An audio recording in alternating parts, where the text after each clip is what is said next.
If, maybe we have the roll call, please? Vice Mayor Baxter. Here. Commissioner Flores. Mayor Marino. Here. Commissioner Powell. Here. Commissioner Sacks. Commissioner Weiss. Here. Commissioner Woodward. Thank you. Thank you. If you would please stand, I've asked the Vice Mayor to lead us in the invocation and the pledge.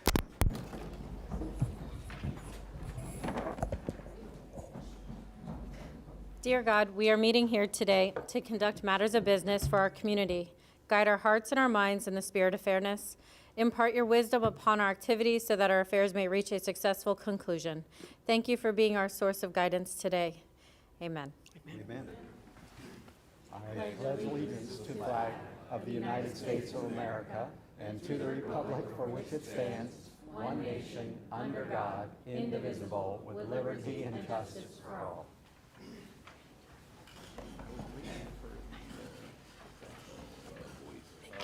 Thank you. Okay, notice, proof of publication and swearing in. How about we start in order? Do we have notice? We do have notice. Proof of publication? We also have proof of publication. You want a And- motion?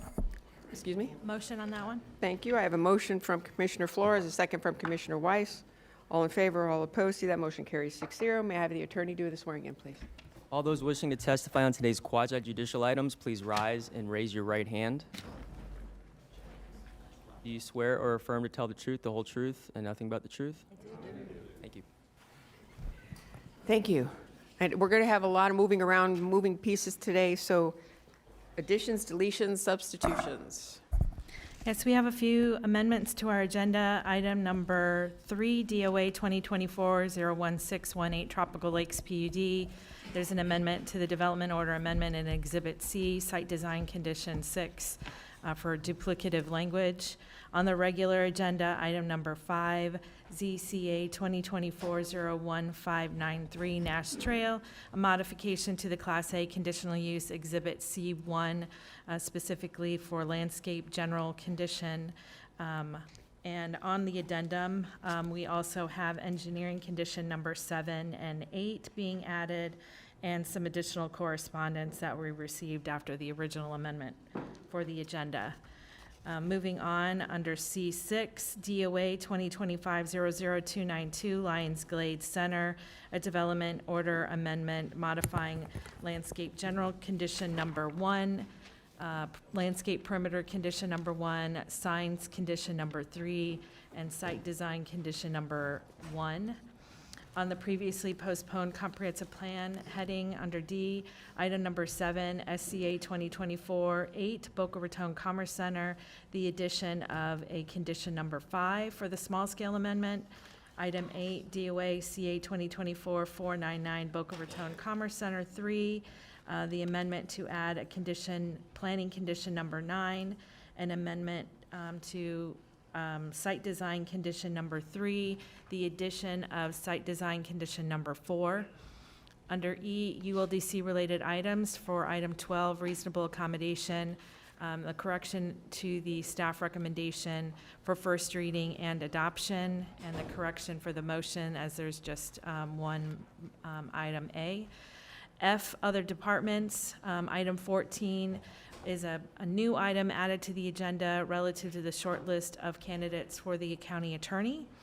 And then there will need to be an adjournment as the Board of County Commissioners reconvening as the Child Care Facilities Board for the addition of item number 15 for the provisional child care facility license for Faith Place Center for Arts Education, Inc., Faith Place. Wow. Yes. All right. Commissioner Weiss, your light is on. Thank you, Mayor. With these modifications that we've heard from staff, I'd also like to ask that we move item 15 to the first item this morning. I see we have some students here. I'd like to get that item done so they can get back to school, as I'm sure they're more happy to be there than here. So with that, I will make that motion to accept the amended agenda with the proviso of moving item 15 to our first item. So I have a motion and a second. All in favor? Yeah, aye. All opposed? See that that motion carries 6-0. Vice Mayor Baxter. Madam Mayor, are we discussing anything with I believe we're discussing the county attorneys That's today? going to be at the end. Would you mind, I have, as you are aware, I also serve on the Children's Services Council. So I don't know how long our full agenda is going to take. Do you mind if we move that? What time is your meeting? I believe I have to leave here by 3 or so. Oh, we got plenty of time. Okay, just put in that. We will. We will definitely have plenty of time. And if we're getting close, we'll move it up on the agenda. Thank you. Okay.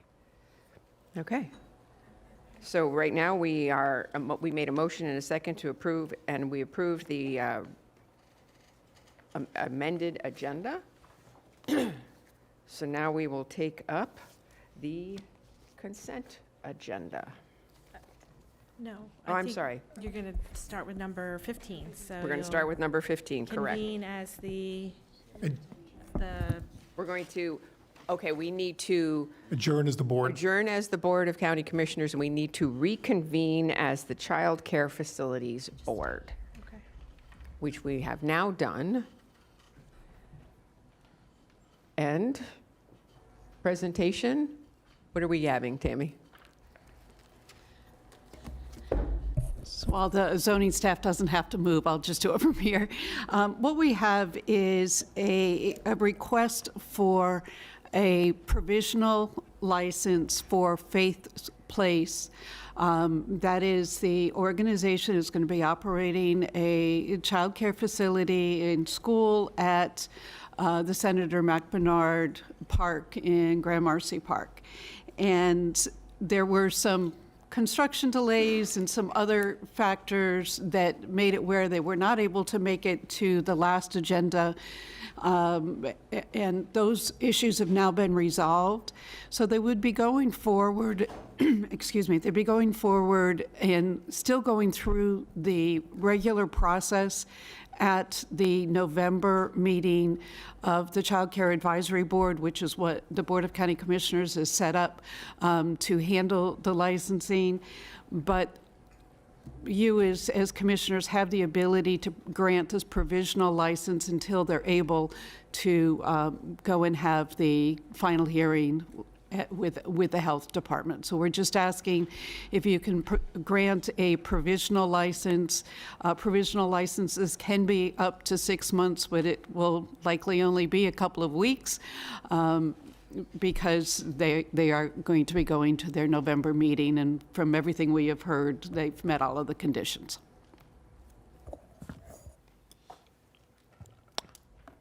Commissioner Powell. Thank you, Madam Mayor. I'd like to make the motion to grant a provisional license at least until the end of November does it have to be 6 months? At least are they requesting 6 months? We would just suggest that we do it for the length that provisional licenses are allowed, or a final determination by the Department of Health, the Child Care Advisory Board, whichever comes first. Okay. I would like to grant it for 6 months or have the final determination is made by the Department of Health. I have a as motion, and I have a requested. second from Commissioner Weiss, who's shaking his head quite strongly, but I do have Vice Mayor Baxter's light on. Oh, that was left over, okay. So I have a motion and a second. Did you get those? Motion maker and second, okay. All in favor, all opposed, see that motion carries 6-0. Thank you all. Go on and learn.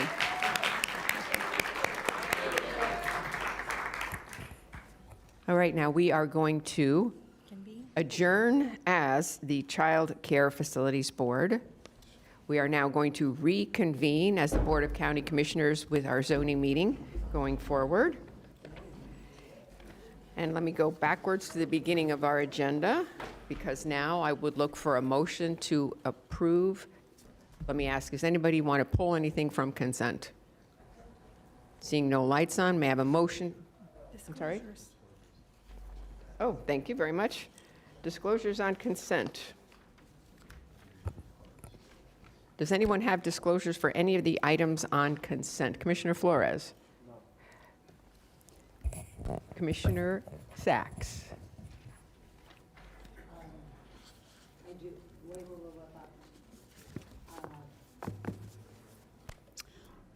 Item number 3, is that on consent? Tropical it Lakes is. PUD? Yes. Item number 4. So item number 3, it is in-person meeting with Andrea Kaiser and Heather Jo Allen.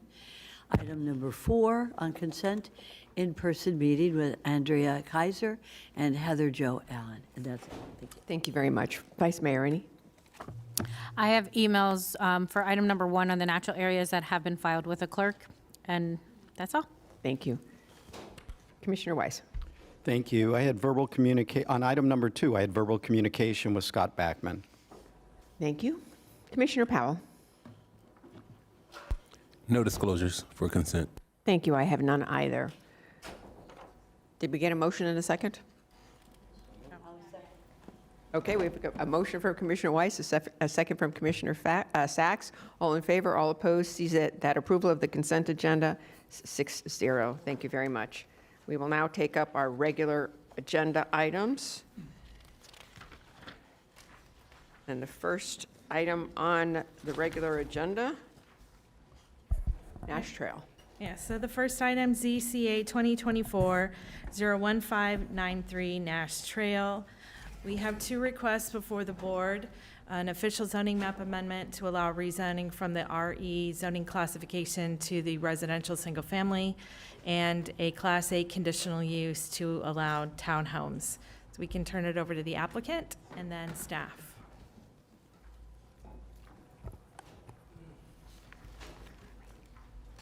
Does anybody need a presentation for Nash Trail? But I know we need disclosure. We'll get disclosures. What's the matter? I think because we have members in opposition to this, it would be appropriate to do a presentation. Okay, thank you. All righty, here we go.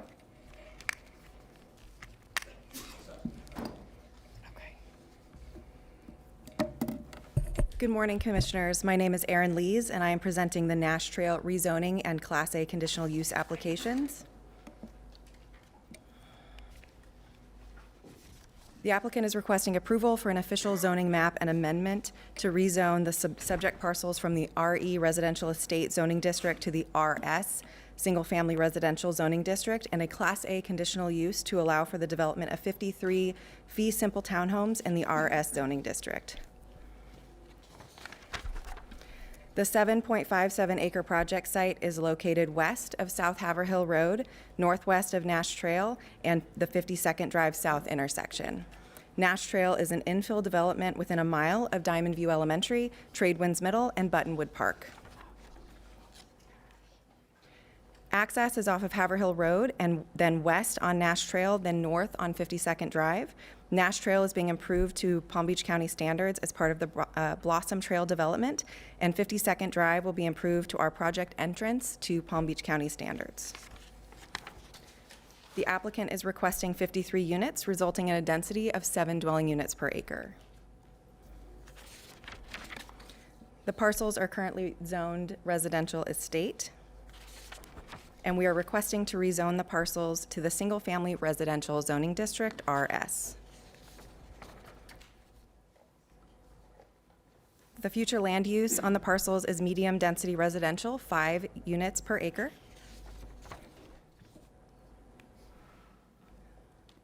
The proposed site plan is on the screen for you. I'll just go to the end. A 20-foot Type 3 incompatibility buffer will extend along the southwestern property line to the adjacent agricultural use, approximately 325 feet.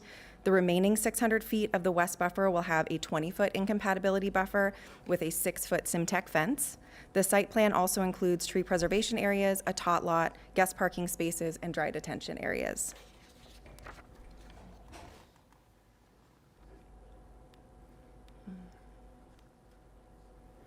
We are preserving trees on our 0.84 acre tree preservation areas and throughout the buffer. A total of 254 trees will be preserved. We hosted 4 neighborhood meetings. The first took place on March 26th of this year, followed by 3 additional meetings. Lennar's attorney has also been in contact with the neighbor's attorney multiple times to discuss neighbor concerns.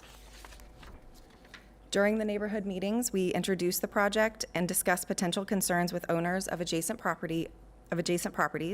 Concerns included privacy, traffic, and safety.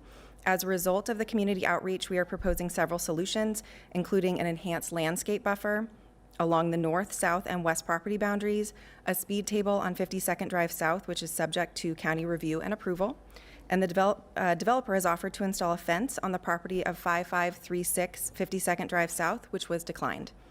We are also proposing a 6-foot wall along the southwest property boundary that transitions to a 6-foot Simtech fence along the west property line to the north property line. The developer has also agreed to a fence in the rear yards of the townhomes backing up to 52nd Drive.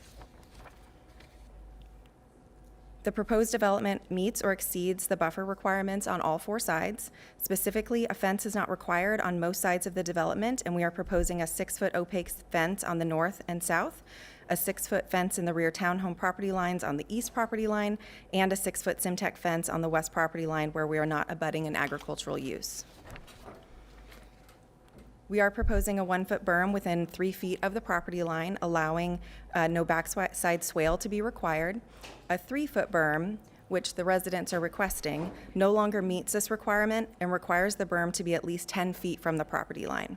A swale will need to be incorporated to capture the runoff from the berm itself, and the berm will no longer be for stormwater collection, it's aesthetics only, and will require a lot of fill and vegetation that will destroy and/or undermine the existing vegetation that we are trying to keep.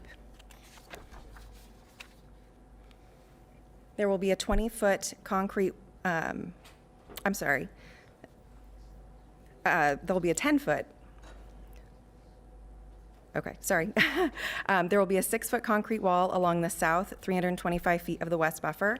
The Simtech fence allows us to preserve trees we have committed to preserving in the buffer and comply with the conditions of approval regarding the tree preservation areas. Benefits of the Simtech fence include galvanized steel reinforcement for enhanced durability and strength, high wind resistance, noise reduction, and internally molded steel stiffeners.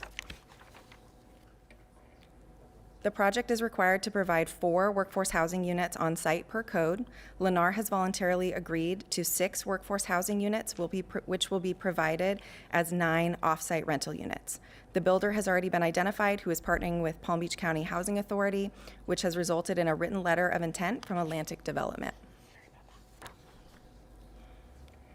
The project will be built by Lennar Homes, a national home builder with a strong presence in Palm Beach County, known for building a quality product and being active in the community.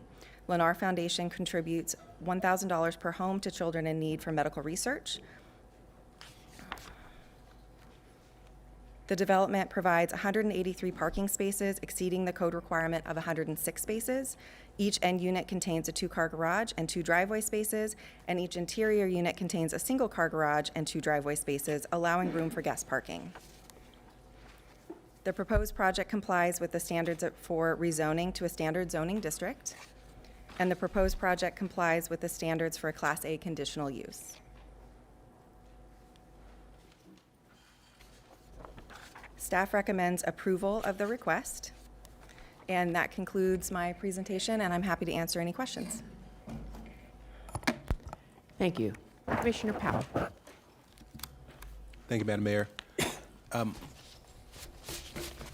conditional overlay zone, what exactly will the conditional overlay zone do?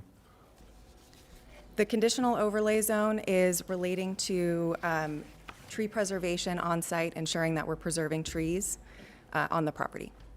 The fence and wall that you had showed on one of the slides indicated those will not be impacted. It will not impact the tree preservation. With regard to this site, I guess the 20-foot buffer there is with the 6-foot concrete wall. Yes, that's the green line. And then there's a 6-foot slim tech fence. Yep. Does that impact anything that you have on your tree preservation study, or does that help to not have to eliminate trees that you're required to preserve? The 6-foot Simtech fence, the purpose of that is to help eliminate the any impact on the trees there. The 6-foot Simtech fence requires less heavy machinery, and 2 people can essentially move that fence into place, whereas the 6-foot concrete wall requires significantly more machinery, which would impact the native trees, which is the reason that we are proposing the Simtech fence. Thank you. You're welcome. Previously, it was stated the staff analysis or staff report indicates that no off-site location has been found for the applicant's exchange builder option. You just indicated that that has been, or you're in agreement with a housing authority. Can you explain that again in a little bit better for me? Correct. Yes, so we have a letter of intent from the Palm Beach County, from Atlantic Development to build those properties off-site. And I believe we actually have an address as well, which I can get for you, for where those 9 units will be built. And for confirmation, those are rental units, not fee simple, correct? Correct, there are 9 rental units. The point- And yes, the address for the off-site homes is 2900 North Australian Avenue in West Palm Beach. Okay. Okay. That's, we'll talk about that. Further, the 4 units that will be on site, are those fee simple or are those rental as well? The townhomes that you indicated there will be 4 on site, am I So correct? we're required to build 4 on-site. We're using the Builder Exchange Program to build 9 rental units off-site. So there will be no Correct, no units on workforce site. housing on-site. Now, the reason for the rezoning from RE to RS was, what was that behind that RE? Why couldn't it remain RE if it? So in the RS zoning district, we can then apply for that conditional use to allow for the townhomes in the RS zoning district. Because townhomes wouldn't be allowed in the RE zoning district, is that correct? I would have to defer to staff to double check that. Townhouses are not allowed in RE. Thank you.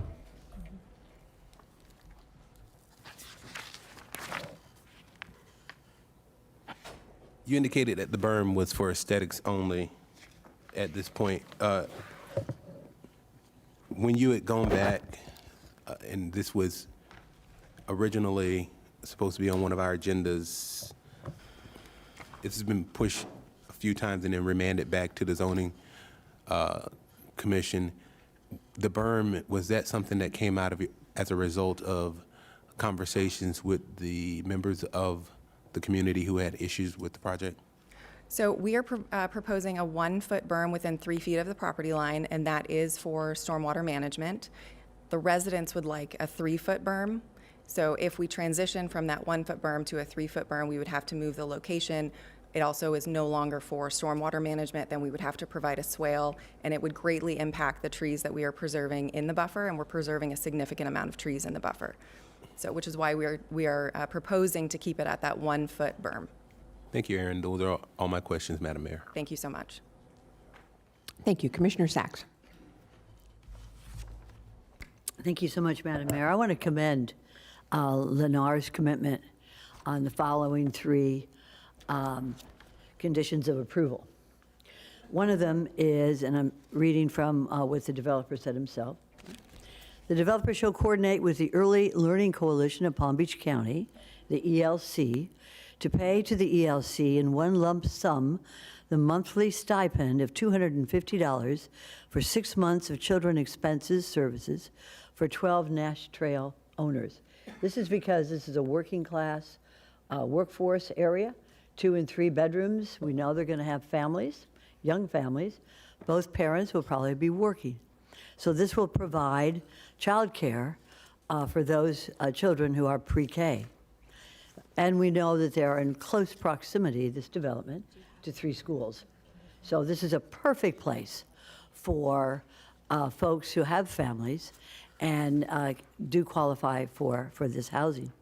The second, on the 0.45 acre of recreation area, on this area, they're going to provide shade, probably through not a concrete, but you know, those sails that provide shade for the little children.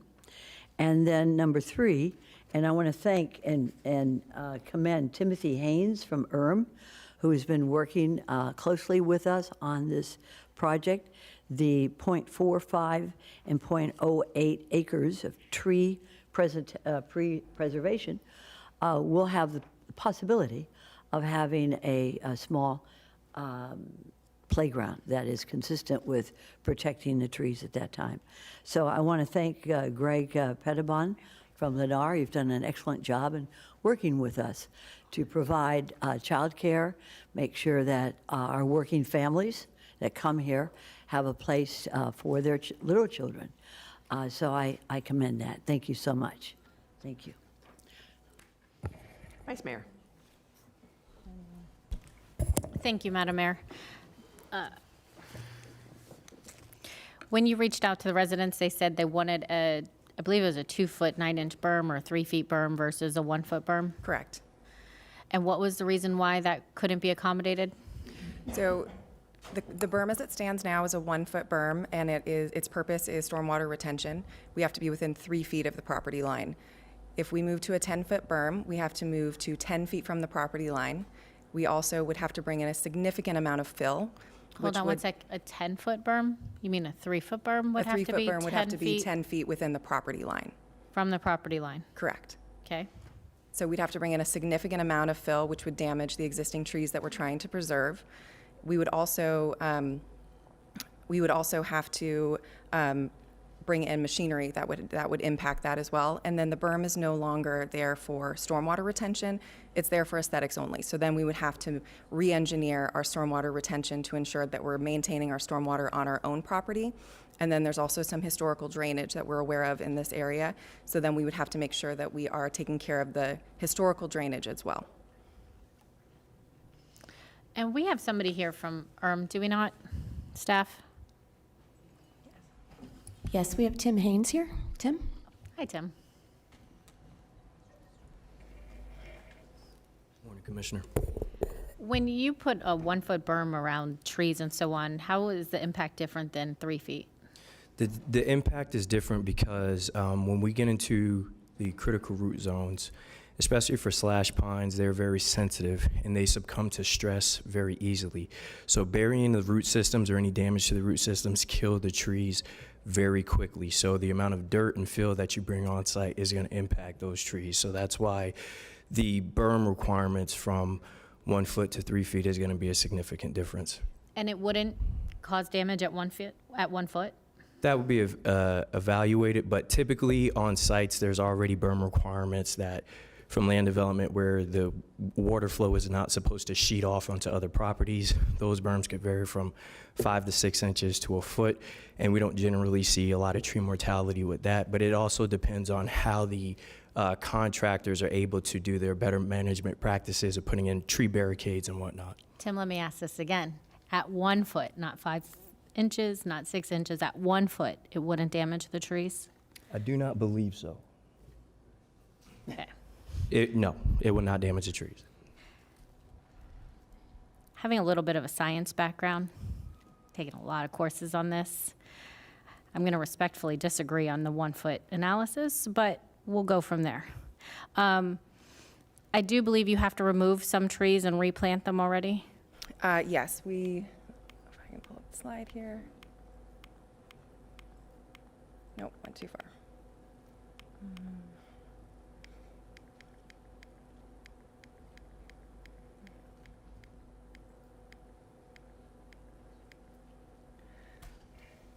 So we have 82 trees that are going to be preserved in the buffer. 20 sable palms will be relocated and 19 sable palms will be preserved in place. And that is in addition to the 133 trees that are being preserved in the preservation areas. And it's your testimony that at 3 feet, you would have to remove all those trees that are being preserved? So with the berm being 10 feet from the property line, our buffer is 20 feet. So that means that we have many 10 feet more? of up, we have 10 feet of down, essentially, in grade. So that would take up the entire buffer to have a 3-foot berm, and that would bring in a lot of fill. And my testimony is, and I can bring in our my environmental specialist as well, but my testimony is that we would have to remove a significant amount of those trees, if not all of them. And are any of these properties ownership properties? Are these all rentals? These are all fee simple. All fee simple? Correct. Just, okay, good. So this isn't my district, and I always defer to the district commissioner when it comes to these things, but I do also like to see that we help get residents, I mean, they're not saying no to the project altogether. Asking for a 2-foot more of a berm seemed like a reasonable request. So again, I will defer to the commissioner, but I think it's good for us to always try to accommodate a residents if we feel their request is reasonable. So thank you. Of course, and our attorney has been working hard with their attorney to ensure that we are attempting to meet all of their requests. But this berm issue, I think, is beyond what we can accommodate without taking out a significant portion, if not all of the trees in the buffer. Thank you. Commissioner Flores. Hi there. I am the district commissioner. You are. Can you go back to the aerial site view where you can see the adjacent project? Right there. Will that work? That works. Okay. So this particular project is an infill. The land that you see to the east is a project that we approved in Green Acres probably about 2.5 years ago, which is going to consist of single houses, and then in the front is also going to have townhomes. So I think this particular project is very compatible to the project that's being built there right now. I know that some of the neighbors have not been happy about the development that has occurred there. But I think, as we're trying to manage and do a lot of things in the county, I think bringing more housing, especially in an infill area, I think makes absolute sense. In regards to this project with the berm, I understand the reason why going with 1 foot berm as opposed to 3. I think we're trying to preserve some of that nature area and be respectful to the surrounding neighbors, and also maintain that the nature area. So I think they've done their best to try to keep that 1 foot buffer in place. They have also worked with the fence. It's something that they were willing to do, so I commend you on that. The one hiccup for me, and I spoke to you guys at length, was the exchange. And I have been very vocal about the exchange. We are trading 4 workforce housing units for sale rather than rental for 9 rentals. That is the one component of this that I was not overly happy with. It has nothing to do with you specifically, it has everything to do with the program. I would love to, if we're requesting 4 units to be for workforce housing for sale, that's how we start making a dent, even if it's 4 units at a time. But we're doing the exchange program here where we're getting 9 rentals as opposed to 4 sale units. So I'm going to go along with this today, but moving forward, I don't want to continue to approve these. So when we have 4 sale opportunities, I want to keep it there. I don't want to always go to the exchange program. We have enough rental units out there, and the projects that keep coming before us is all rental. We need more for sale workforce housing units. So I'm going to go along with this today, but moving forward, I'm just putting everybody on notice. I'm not happy about the exchange program. Thank you so much, Commissioner Flores. Attorney Stone. Just on that topic, the exchange is an option under the program right now, right? So in order to change the option to allow for exchange, I think that would be more of a change to the ULDC, the policy regarding it, not necessarily on a case-by-case basis. I'm just kind of making that clear, that if it's an option right now, the applicant would be able to use it for future projects until such time as it was changed as part of our code. And I can always choose to vote the way I want to. Thank you. Thank you. Commissioner Weiss and then Commissioner Powell. Thank you. Thank you for the presentation. My question, I think it was Mr. Palahunik, and if I butchered your name, I apologized, had asked, one of the requests I think that he had made had to do with water and sewer connection stub outs. And were you able to assist in that? I believe it is a condition of approval that we have a stub out at our north entrance where our emergency access is, if staff can confirm. And that would give Mr. Palahunik the ability to connect to that stub out. Correct. Wendy, you added that condition of approval, correct? I added a condition based on our conversation with water utilities. Yep. Okay, very good. Thank you. You're welcome. Commissioner Powell? Thank you, Aaron. And I do want to, this is my final comment, just agree with Commissioner Flores in terms of the exchange program. I would like to see a little bit more fee simple in terms of when we do workforce or affordable, not just reverting to the idea of creating additional rental units. Rental units, we're getting a lot of rental units here in Palm Beach County to help mitigate the housing issues that we're having. But, you know, one of the things that I think would be very important is if thoughtful consideration were given to homeownership opportunities. That is one of our biggest challenges. People who rent will, if you rent, even if it's affordable, and I know we're utilizing a program we have, it will never be ownership. I also just want to point out, and to us on the board, just these projects, and as someone who's coming from the other side, there's a lot that is involved in a project. You know, I specialize in land use, but when I work on a land use project, we also would deal with surveyors, civil engineers, traffic engineers, environmental consultants, a number of other consultants that are involved in the process. So although we may, and me as a planner, I may understand some of this, especially when it comes to the use of berms and 1 foot and 5 foot, 1 foot and 3 foot. Those who specialize with this on a daily basis, a lot of times have more information even than I do as the planner who is sitting here. They've worked on these projects. So when you have a civil engineer, they're dealing with the different levels and grade, and they're dealing with the drainage.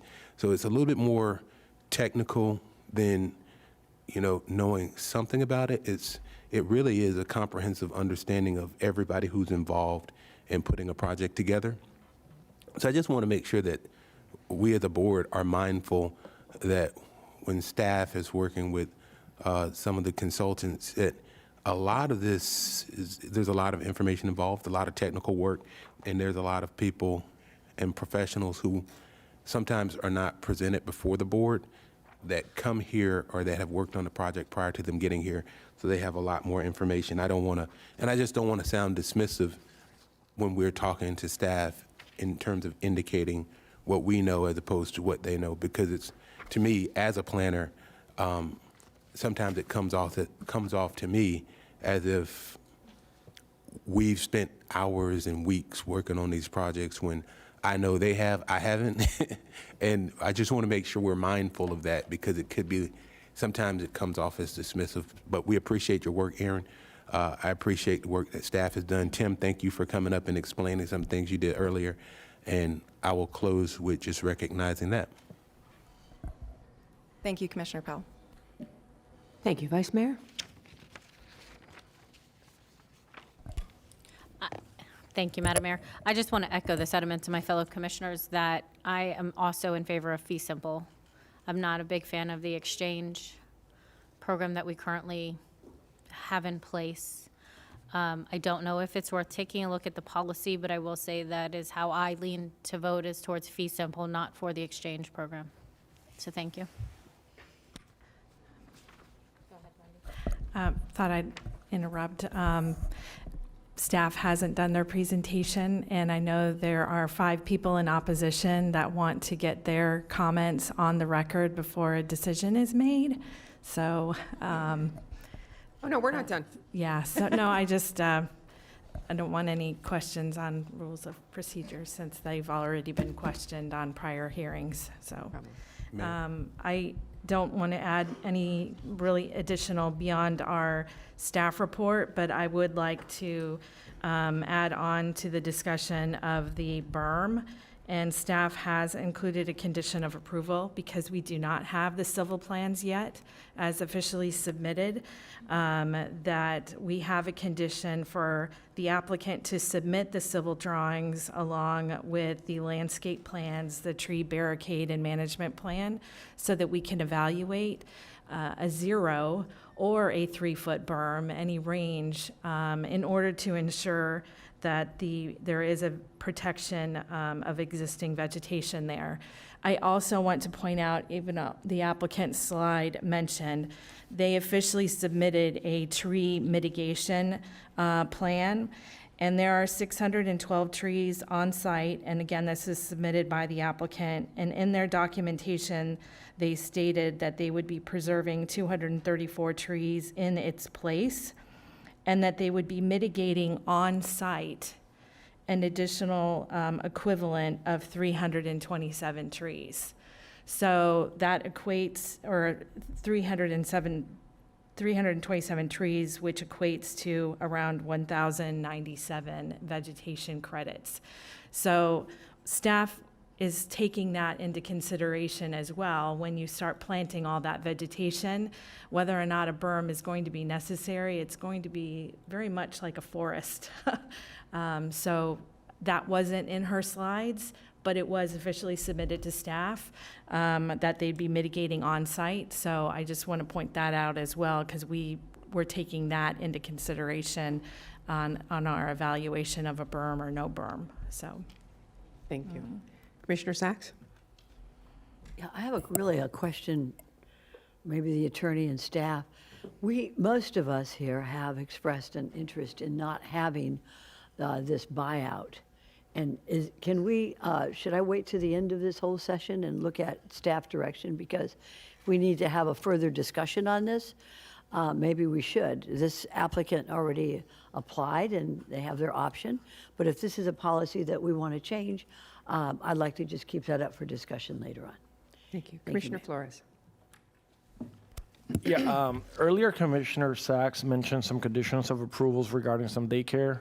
Is that actually in writing? No, I believe, well, I don't know if it's in writing, but I believe those are commitments made by the developer, and Commissioner Sacks has read them into the record. They won't be a part of the actual approval, but they are commitments that the developer has obviously made. And can I get a verbal commitment right here, right now, that we are in fact doing this? Yes, I can make that verbal commitment. If you'd like them to come up, the Lennar team to come up and make that commitment as well, I'm happy to have them come up. All right, let the record reflect that Lennar said yes. Thank you. Thank you. And if I may, thank you, Commissioner Flores. I trust Lennar. We discussed this. I gave the name of the representative from Lennar, and this is something that I know that they will commit to, follow through with. And yes, it is a condition of approval, certainly for my vote. Thank you very much, Gregory. Thank you. Thank you. Thank you. Commissioner Powell? Thank you, Madam Mayor. Ms. Hernandez, when you just indicated that with regard to tree mitigation, there's 612 trees. The applicant is planning to preserve 234 with 327 for relocation. Is there a landscape plan that's a part of this application? I don't have it in my documents, but maybe did they submit a landscape plan prior, or is that to be submitted later? That is to be submitted later. What they submitted, and in the backup, is their tree survey of all the vegetation that exists on site and what they plan to do with that, with the individual trees. So they've marked them, and it's included in the backup as either being preserved in site, preserved off-site, relocated off-site, or mitigated on-site. And 327 is being stated as being mitigated on-site. So they would ultimately either relocate them or cut them down and replace them with an equivalent amount of material. Thank you. This is a question for the applicant. Is that feasible, that you will be preserving 234 trees on site that are already there that you will preserve as a part of your tree preservation portion or tree mitigation, and then you will mitigate 327, which would be either tree relocation of some of those that are already existing or the equivalent of those that exist that were removed on site? 327 trees on this particular site. Is that something that you have in the works that's even feasible? Yeah, thank you for the opportunity. And I think I came in late, so if I need to be sworn in. Can you speak into the microphone? I have no clue what you're saying. I came in a little later, so I think I may need to be sworn in. I missed that portion. Do you swear or affirm to tell the truth, the whole truth, and nothing but the truth? I do. Thank you. And I'm by the way, Rick Harmon, environmental consultant with WGI. Yeah, thank you for the opportunity. I do want to provide a little bit of clarification on the mitigate on-site. That is is terminology that's in the technical manual. That's the only choice you have. It's mitigate on-site or mitigate off-site. On the actual, it's just a technical requirement. The intention is to plant as much as we can on-site through the landscape plan. That's not developed yet. And then the remainder, whatever that X number is, would be probably through an in lieu fee, through the buyout program. So I don't know what the number is right now. We do have some available room within the tree preservation area where we can add additional replacement trees. But So let me get this. So with regard to, engineering, where pipe will go and where parking spaces will be and where there may be easements, and you're planning to mitigate 327 trees. So if those trees interfere with any of the parking or any of the easements where there's drainage pipes that go through where they may impact, you'd end up having to change the site plan. If they have to change the site plan, does that mean they come back to the board, or is that an amendment? The amendment doesn't need to come back to the board if we approve today. If it's No, it won't have to come back to the board. okay, but are you anticipating that? Have you looked at and done an overlay of your site plan with the proposed or with potentially proposed landscape plan of where you plan to relocate some of these trees? Are you in good shape? Right. That's the question. right, I think that will happen. These are not the relocated trees. These are just replacement trees for trees that will be removed because of site plan impacts, the 327 number. And so those will be placed in common open spaces, throughout the site where they can fit, right? Obviously, they'll look, if there are drainage easements, they won't be proposed within a drainage easement. They won't be proposed, where a sidewalk is proposed to be. Right. And I guess that's taken into account we talked about root balls and root systems, and some of those trees, I don't know what you're planting, but for example, live oaks, when you plant those, they can definitely impact. Absolutely. Yes, that's, hopefully we'll rely on the landscape architect to choose the appropriate places for the species to go, and measures to counteract, whether it's a liner, along a sidewalk, things like that. But I know that that's an issue. Thank you. Yes. Okay, Excuse me, I have a question. Did you just say that you put on the regulating plan and on the exhibit in the packet on-site and off-site, but you didn't mean it, and you might do in lieu? That's common. Most projects, that's how it's done. We propose, Okay, the if you look at technical the manual that's online is now disabled because we're in the process of revising. Right. So clearly, we're going to revise that technical manual to say certainly. that if you're intending to do an in lieu, then that is not on-site. So that term on-site won't be able to be used anymore, because if you're making a commitment in a packet that says on-site or off-site, and then saying that you're going to, instead of on-site, do in lieu, that's doesn't work with Webster's dictionary for on-site. So I just wanted to Understood. clarify, so consider that with your packet. Thank you. thank you. All right, I know staff might have some additions for their presentation. I do have a question, and we talked about this in my agenda review yesterday. Commissioner Powell, your light is still on. Are you finished? I don't want to. Madam Mayor, back off what Lisa Amara just said. You also indicated a buyout. That confused me. Can you explain that to me too? Because it would seem as if you cannot meet the standards that you set forth with regard to your application, then you would turn around and just say, we're going to pay to get out of it. Sure, I don't understand. Yeah, it's part of the code requires, right, mitigation to be planted on site to the greatest extent that you can, and then once there's plenty of sites where it's too small. It has to be above and beyond the landscape code requirements, and so within the code there is the ability to provide to buy an in lieu fee for the replacement trees, and that Those prices are updated annually by by Environmental Resources Management, based on species. I don't know if you want any of the staff to speak to that, but it's within the code for that option. Hello, Greg Pettibon. I'm with Lennar Homes. I have been sworn in.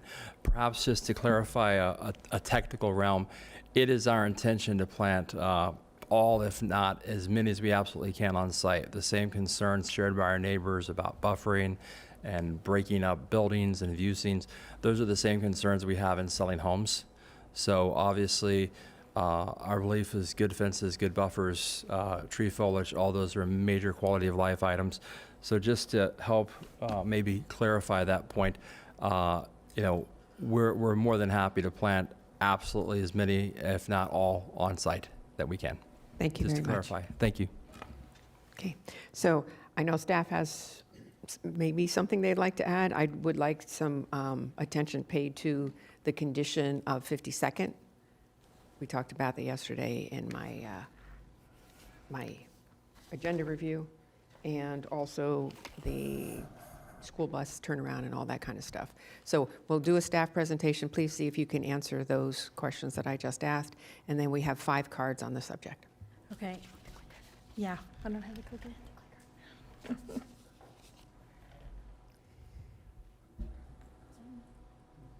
So we don't have to go through the whole repeat if there's Yeah, anything that hasn't been stated. I think I have clarified everything that what's beyond what's already in my staff report. We did include on the addendum, add, delete, an engineering condition number 7 and condition number 8 as it relates to the construction. If this were to move forward and there's construction, that the property owner is responsible for repairing any damage that's caused to 52nd Drive South. And there's different points in A, B, and C at different times where we go out, do an initial inspection on the existing condition, and then at time of the first CO, and then prior to closeout. We also have that the construction vehicles and equipment are prohibited from parking in 52nd Drive right-of-way. So that has also been included. Okay, thank you. We actually didn't give our disclosures yet, so why don't we go ahead and do that, and then we'll take the comment cards that we have. So, Commissioner Powell, disclosures, please, on item 5. Thank you, Madam Mayor. I've had verbal communication with Henry Handler, Melissa McKinley, Aaron Lees, David Canfield, and Greg Pettibon. I have had written communication that has been from various emails, and that has been filed with the clerk. Thank you. Commissioner Weiss? Thank you, Mayor. I've had, on item number 5, verbal communication with John Eubanks, Walter Ross, Robert Palahunik, Aaron Lees, Dave Canfield, Henry Handler. Received email correspondence that has been filed with the clerk. Thank you. Vice Mayor Baxter? Thank you, Madam Mayor.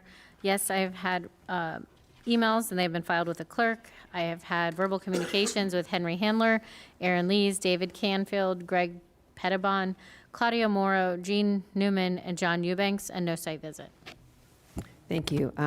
The mayor's had verbal communication with Henry Handler, Melissa McKinley, Aaron Lees, David Canfield, Greg Pettibon, Walter Ross, Michael Gordon, Robert Palahunik, and Jonathan Eubanks, and I have filed correspondence with the clerk. Commissioner Sachs? Thank you, Madam Mayor. On District 5, has virtual meeting with Henry Handler, Aaron Lee, David Canfield, and Greg Pettibon. We've received and filed all the emails. Thank you. Thank you. Commissioner Flores? I have had written communications with John Eubanks Jr., Walter L. Ross III, Melissa McKinley, and Henry B. Handler. Verbal communications with Henry B. Handler, Melissa McKinley, Gregory Pettibon, David Canfield, and Aaron Lees. No site visit, although I drive by that street all the time. Thank you. All right, and we have 5 cards. Why don't we go ahead and call up those 5 folks. Thank you. John Eubanks, followed by Robert Palahunik, followed by Michael Gordon, Walter Ross, and Bill Sadler. Okay, for the record, John Eubanks, representing the various guys that you just called all their names for the cards. In looking at this issue, and I think Mr. Powell put this right up front, and more part of what we have is our neighbors. This group, when they moved out in this area, it was agricultural residential, AR. And when they moved there, and they've been there for 10, 20, in some cases 30 years, the issue was they looked at the actual ULDC and said, we're going to have a protection buffer here because the definitions are the AR district is designed to protect and enhance the rural lifestyle and quality of life of the residents of the area and in that area.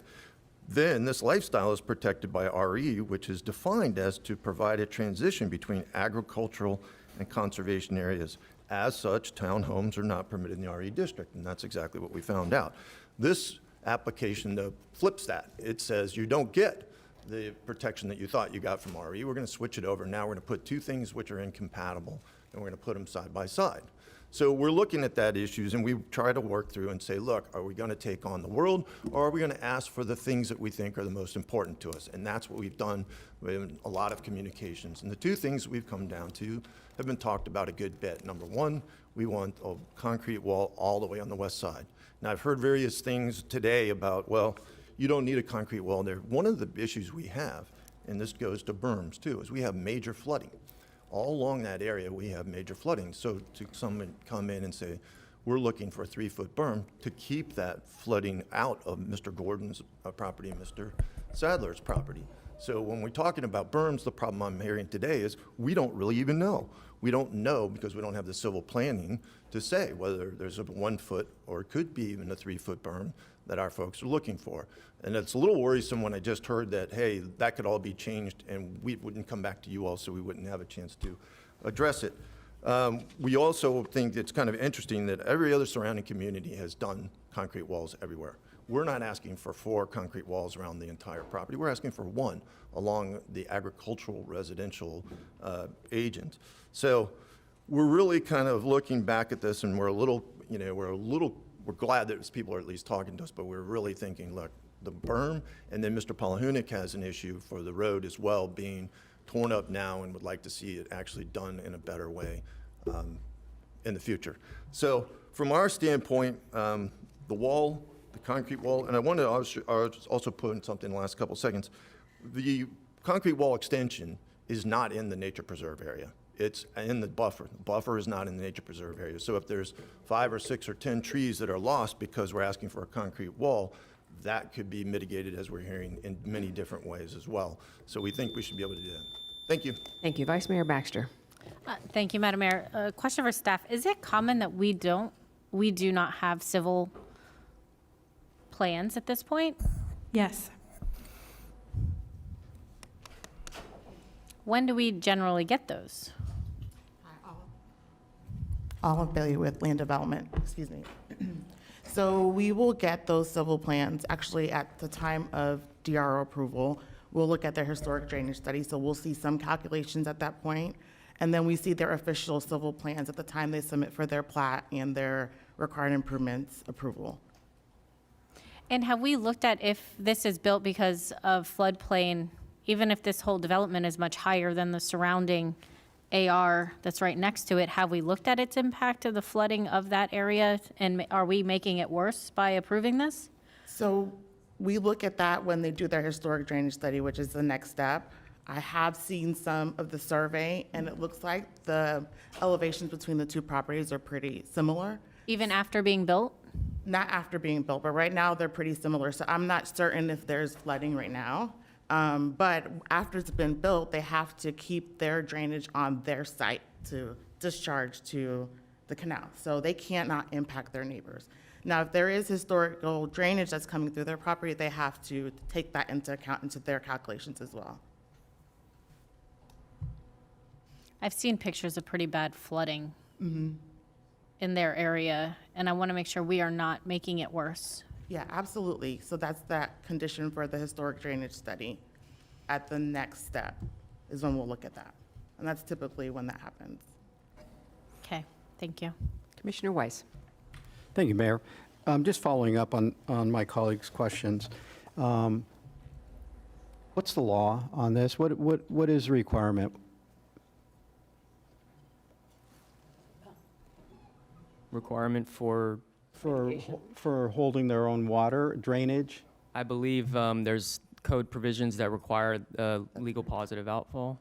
Correct. That's in Article 11, and they're required by Article 11 to take their drainage and not impact their neighbors. So it's not permissible, Correct.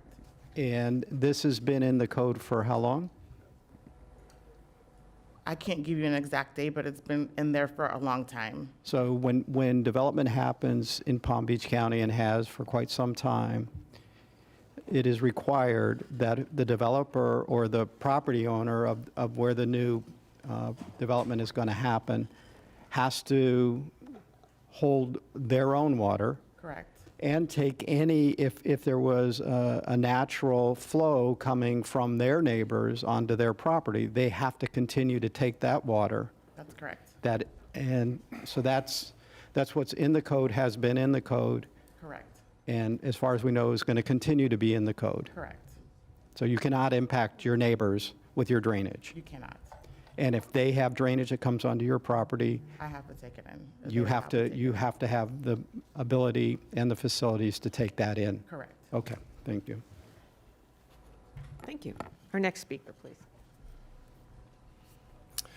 Robert Palahunik, 5536 52nd Drive South. So we've been talking about this for a long time, and yes, we have a forest, and we want to keep the forest. What's interesting is the workforce housing. They asked for 39% increase. That's 14 units. They're going to buy it out. They're going to give you 570, and they're going to pocket 1.5 million. Lennar operates, per their CEO, on an 18.7% gross margin. It might trend down based on interest rates, but they're still making a lot of money, and it's a $1 billion corporation. So why are they trying to buy it out? Build the units at site, 14 units on site. As for the rentals, there's no time frame. The rentals could be sold a year later. So there is no, I don't know if that's the case, Commissioner Weiss, but it's a question that I'm going to ask. As for the road, I asked for my road to be paid from their entrance up. It's already been improved by the county, spoke to Road and Bridge, 10 inches of fill, crushed asphalt. It could handle 3 inches of paving, no problem. Yeah, the road's going to be replaced at some date in the future. When that is, I don't know. We asked for pines to be planted, not palms, because eagles, bald eagles that live on the canal by Green Acres fly down into the neighborhood and they land there. I have pictures of them, I didn't submit them, but they come every so often. Raptors don't land in palm trees. They land in slash pines or grow 50, 60 feet in the air. If you look at the subdivision down south, there's not one tree above the roof lines. And Green Acres completely cleared the entire parcel. Lennar is going to clear a good portion of it because they have to bring it up to grade. It's below grade. It's below 52nd Drive. So when you bring in all that fill, you're going to kill the trees anyways. You're going to have to replant them. My neighbors are going to ask for a wall on the west side to continue the entire length so it's consistent. Yes, they are building a semi-concrete wall around the Horton property. It should be consistent, not chain link fence, opaque walls. I do appreciate the stub out from, I do, because it's concerning me that septic and city water wouldn't be available and my ground won't perk, and then it's contamination. I'm not so sure that this is the right fit for the neighborhood, although we didn't fight them. Townhomes against single-family estate homes. I didn't buy over there to have single townhomes next to me. I bought where there were similar type homes, equestrian. So with that being said, yeah, it's going to go through, but we've only asked for a few things. We asked for a paved road, city water, city sewer, and heavy landscaping to make it look similar to what we currently have. And that's all we've ever asked for. This could have been done 4 months ago, or 5 months ago, but it was a continual fight. No, no, no, no. And it's better than what it was, but it could still be better. And that's all we're asking for. Thank you.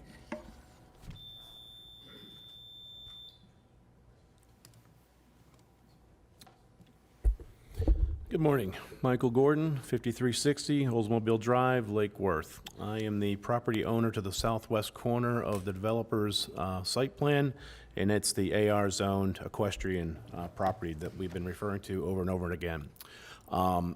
So what I want to make clear is the property that abuts my property.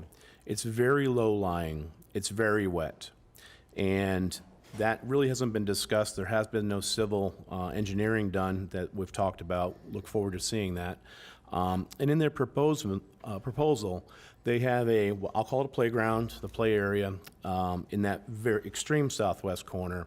The kids can't go play in that right now. That's all gonna have to be bulldozed and raised grade and made into a playground. Right now, it's a swamp.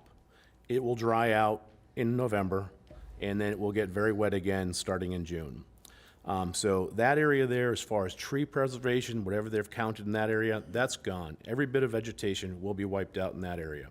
Moving just a little bit to the north of that, where the dry retention area that they propose, again, it's a very low-lying area. If you look at their site overview satellite, you'll see that there's very little foliage in that area that has designated as being saved. That the reason is it's very low-lying. It's a bunch of Brazilian pepper, low-lying ferns. That area as well will have to be completely raised by grade, and all the vegetation in that area completely removed. That being said, that leaves me with basically nothing other than what they want to plant back there. I'm not so worried about the density in planting. I'm worried about the retainment of water. They talk about dry retainment just on the other side of that wall. There's nothing dry about that area. The only way it's gonna be dry is if they raise the grade 3 to 4 feet. They can keep themselves dry. One of the other reasons for the height of the berm is Colony Reserve. When we worked with them 20 years ago, we all agreed the higher the berm, put the 6-foot wall on there, and we did that, and it's been wonderful for 20 years. To my west, just south of this playground area we talk about, that turned into a preserve area. Okay, water isn't shed off, water can't go anywhere, it goes right into the ground and can't go anywhere. Hence, that's why I'm looking for a 3-foot berm and the 6-foot wall to help preserve what I have already in my property, because I know you guys have to raise grade on your side. Thank you.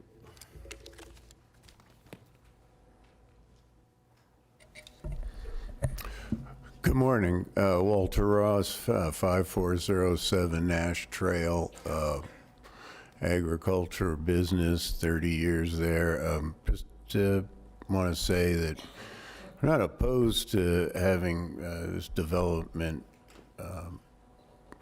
so close, but all we really want on the west side is a contiguous 3-foot berm, 6-foot wall, that is good for both neighbors to mitigate drainage and also safety and the impacts of hurricane storms.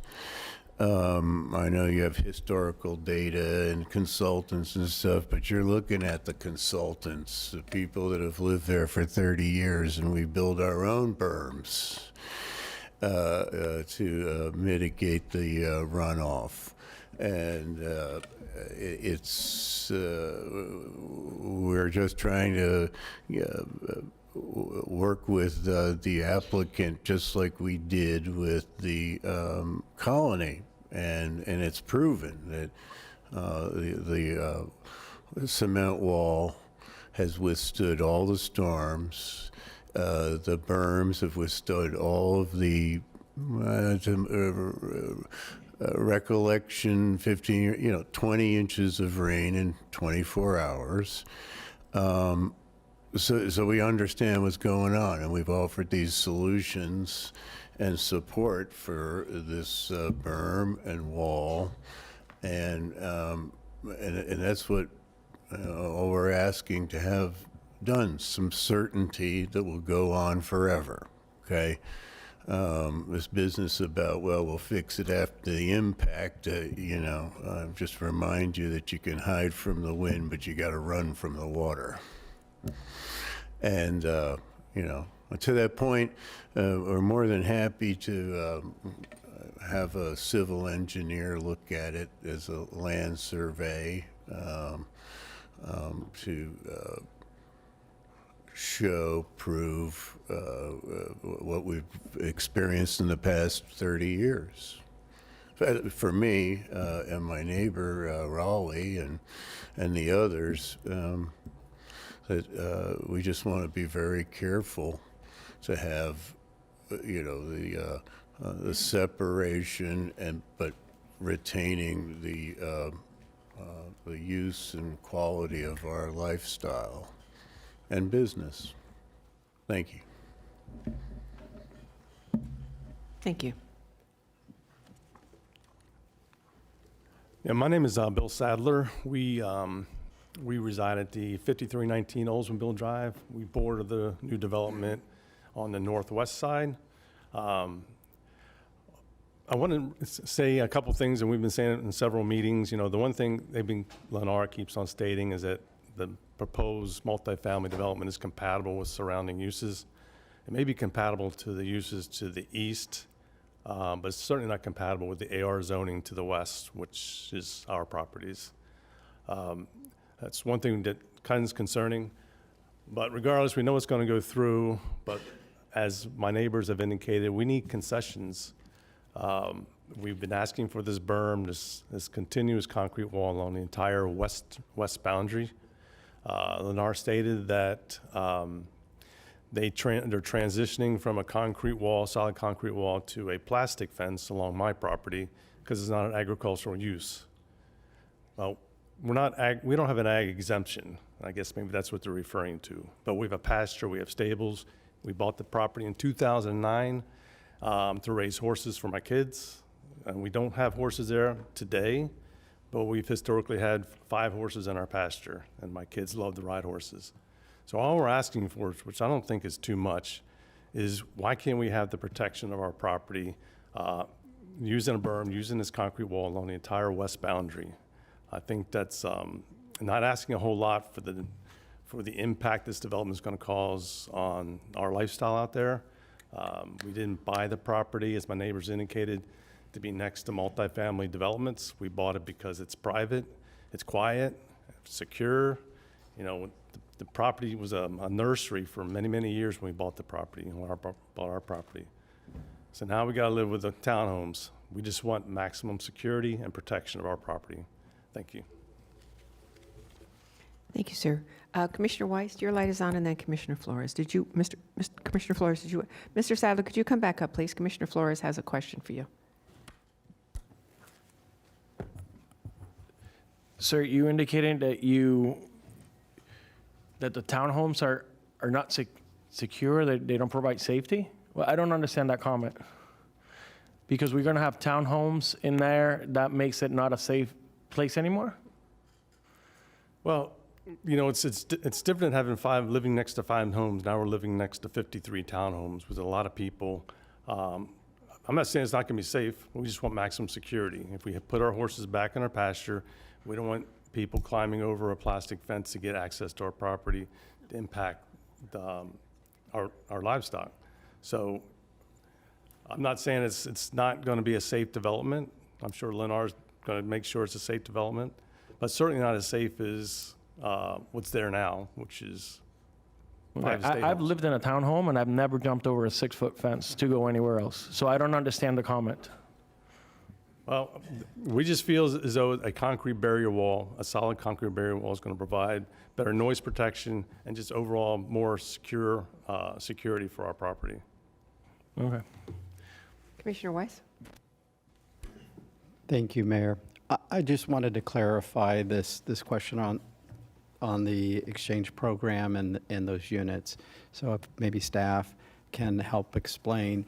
So can those units be taken out of the pool? Can they be sold or transferred to somebody else so that they no longer continue to be workforce housing protected units?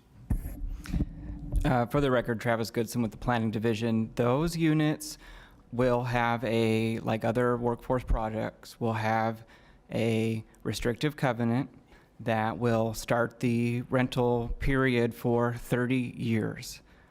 If those units were to be converted to a for sale opportunity, they would have to redo their restrictive covenant, and the 15-year restriction for the for sale units would start at the time that the units are converted to for sale. But those units could not be converted to anything other than workforce housing during either the 15 or the 30-year period. That's correct, 30 years for the rental. Okay. Thank you. I just wanted to clarify that. Patrick? Mayor, thank you. I just wanted to add one point. There was mention made of, with the exchange, in lieu buying out, money coming to the county. I want to be really, really clear. That is not what's contemplated. The code contemplates the fee. The fee is a function of the in lieu, but that's what goes to the exchange builder. No money comes to the county. It just ensures it's that support and backstop for the production of the units off-site. And if I may, just on the exchange program in general, heard a number of you discussing it. We were here with you in August on potential changes to the code. This is not one that we could recommend for approval. Any modifications to the exchange program would violate the Senate Bill 180. If you're making any provisions more restrictive, hear the point. I've heard the board discuss this at two times, but that's not one that we can take up right now while we're under the constraints of 180. Thank you. Commissioner Flores, your light is still on. Did you want to? Yeah, wrap up? regarding the comment that Patrick just made, I would like us to do some legal research on that particular item, since it is an option. They have other options available. We're not restricting them. So I would like us to do some legal research before we make a final determination if that's an option that we in fact can or cannot limit. So I don't want to rush right now. I want us to do research, please. We can look further at that, absolutely. Thank you. Thank you. Commissioner Sacks and then Commissioner Powell. Thank you. And with regard to what Commissioner Flores just said to our county attorneys, can we get a letter on this for all of us rather than just look into it? Could we have, and I've asked before for an opinion letter, I haven't received it yet. So Yes. I'm looking at you, sir. Will we be able to have an opinion letter on that issue brought up by Commissioner Flores? Yes. I appreciate that. Thank you. Thank you, Madam Mayor. I have a question for Mr. Pettibon. I wonder if you could come on up again, if you don't mind, Greg. Excuse me for calling you Greg. One of the issues that we determine, that we look at, whether we're going to approve or deny a project, is a compatibility with the surrounding area. It appears to me, and this is not my district, but it appears to me that one of the big issues is a wall. What is the issue, sir? Put that wall all around your development, and I think that that would please, the old saying, good fences make good neighbors. Is there any reason why Lennar, the largest developer in the country, cannot put a wall around your area? Actually, good point, and something that I am happy to discuss here and also to commit to relatively on this. I might ask, we have no great objection to doing a concrete wall. Okay. It was a practicality of working around and trying to retain the actual trees that were along the pines and things that were along that property line. I would be more than happy if we could work out with staff after this approval that if we can do on that western property where we can do a concrete wall, we do a concrete wall and we extend it north of that, but where we have to break and then we have to work around or angle around the trees to retain the trees, that we would then transition sections of it to the other wall type. I'm more than happy to do that. I just Tell you the truth, I love trees, but I love people more. Absolutely. Okay, so staff, what do you say about if we have a tree that's in the middle of the line, property line, to build a wall to please people? Is that what we're looking at, that we can't put a wall there because there's a tree standing there? This issue just hasn't. Now, hold on just one like second, this sir. come up. No. Okay. We can work with the applicant and they can maneuver the wall around the tree or. What are put these, the- like yeah. beautiful 100-year-old walnuts or oak trees, or are these They're these slash palm trees? pines, and they, Georgia slash pines? they're the Florida slash pine. It is quite beautiful out there. I know, Georgia. so, They yeah. destroyed them when a certain developer put it behind our community. Destroyed every one of them. So I would like for you to work with our staff and the community. And if it's a one Georgia slash pine, God bless it. But we need to please the people, and maybe we can work around that. We can work around with them since we have They're fast growing. Since we have the condition already as it relates to us evaluating a berm, that we can also evaluate the location of the wall. And I know you're committed to that, Mr. And it's never been a function of cost. It was always a function of, when you do a concrete wall, you bring in a crane typically, you have to maneuver the panels around, and it's just a practicality of that. So we're happy to do as much of that western property line as we can with a concrete wall. I appreciate and we that. gap between the trees to angle around. I have to say, you've been very good about making this happen so that your neighbors are happy, and it's cost effective for you Thank you. as well. And So appreciate to that point on them, all fine, very decent people that we've enjoyed, even though we've become a little bit, Contentious. in some contentious, issues, but yeah. tremendous good people. So thank you. I know they are. Thank you. I appreciate that, Mr. Pettit. And thank you, Wendy, for working with that on. Okay, Commissioner Powell. Thank you, Madam Mayor. Staff, for clarification, what is the impetus for trying to save trees on site? Why is that a part of, kind of what's behind, why do we want to save trees, especially trees that have been there or on site? We'll have answer your question. Hi, good morning once again, Tim Haynes, So we have a code requirement for parcels that have native vegetation, and part of our requirements is that we have to preserve to the greatest extent possible, and that's the first line.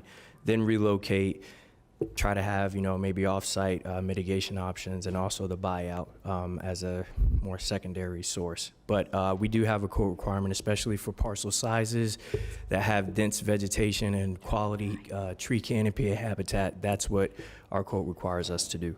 Thank you. Tim, what's the reason behind that? Do you know, is because it's harder to grow that type of vegetation? Is it preserving the natural environment? Yes, Natural areas, what's behind that? Yeah, it's all in place to preserve the natural Florida ecosystem that we have now, and that that coincides to a lot of different things that we have with preserving the native tree canopy species. It's all in place that we have for what we need to do as far as the code goes, and also comp plan policies. So, thank you, sir. Well, While you're still there, No, go ahead. while you're still there, He's there. we talked earlier about tree count. So if you've got a native Florida slash pine, how many trees does that actually count for? So it depends. We have our counts are based off of the size of the trees. So it's all based off of So credits. if it's over 20 feet, is it considered 2 trees? In the Basically, tree count? yes. And palm trees are considered half a tree? No, palm trees are 1-for-1 for any of those replacements, but based off the size of the pines and hardwoods, it's based off of the tree size is how we get to those mitigation credits. And how successful is someone if they try to relocate a Florida slash pine? Not very successful. It depends on the size. If you get probably between a 6 or 7 inch DBH, which is diameter at breast height, it might have some chance of survivability. Anything larger than that is not going to survive. Okay, so it would behoove us to keep these trees in their place, in their location as much Correct. as possible. Yes. Okay, thank you very much. You're very welcome. Thank Vice you. Mayor, Did that help? Yes, but I Hold on still one had. I was just echoing the sentiments of Commissioner Sachs that I would love to see a wall. So thank you to the builders to be put in for the residents. So thank you. I still had additional questions. Sure, go right ahead, sorry.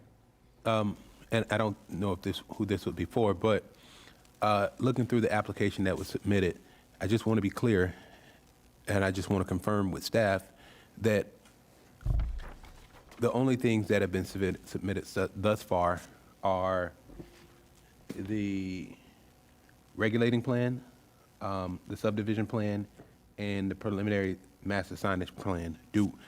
Has there been a site plan, a preliminary site plan submitted that's online or somewhere as of yet? Because it's a townhouse development, they submit a subdivision plan, not a site plan, and that has been submitted. So if we approve this today, we'd be we'd be approving the subdivision plan that's online and that's also part of this application. Correct. Go ahead, Lisa. And I do want to clarify that question on the civils. So apparently a long time ago, it was decided that civil plans would not be required for public hearing items at the board, even though other local governments do those civil plans at this stage. So we do the landscape plan and the civil plan down the road, even though we have a subdivision plan in our packet that's being approved. But that ends up with a lot of tweaking, with administrative modifications and moving things around a lot. So that's just something to clarify in the plans that we have now. And, when those historical civil plans, historical drainage plans that Olive mentioned will be reviewed, it may have slight tweaks. And ultimately, when they go for building permit is when the landscape plan and the civil plans are done. So that's why this is a level of specificity on the subdivision plan now, and there's some of those civils we won't have till later. Thank you for that. And I think a part of my questioning was, at some point a while back, there was some conversation with regard to requiring the civil plans to be submitted at the time of application, but that has not been something that the county has moved forward on, correct? Not yet, but that's been discussed. When we had a lot of conversation a couple years ago on that AI review with these site plans, most of the review that we do here is for circulation and layout and buffers. Circulation and AI didn't do anything for that. Where that AI came in amazingly handy is when you have your site plan, your civil plan, your landscape plan. That really was great. And we've talked about modifying the system a little bit in the future, but we haven't done it yet. Follow up on that. Thank you for that. Civils are not required. What about the landscape plan? That's not required at the time, but I know there were conversations with regard to maybe even requiring that too.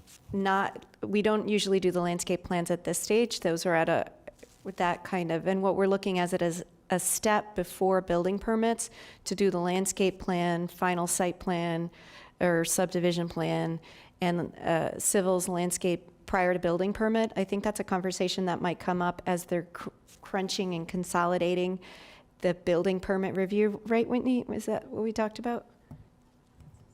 Yeah, that's exactly it, because in the past, civil plans were a requirement for the county, and then at some point they went away from them.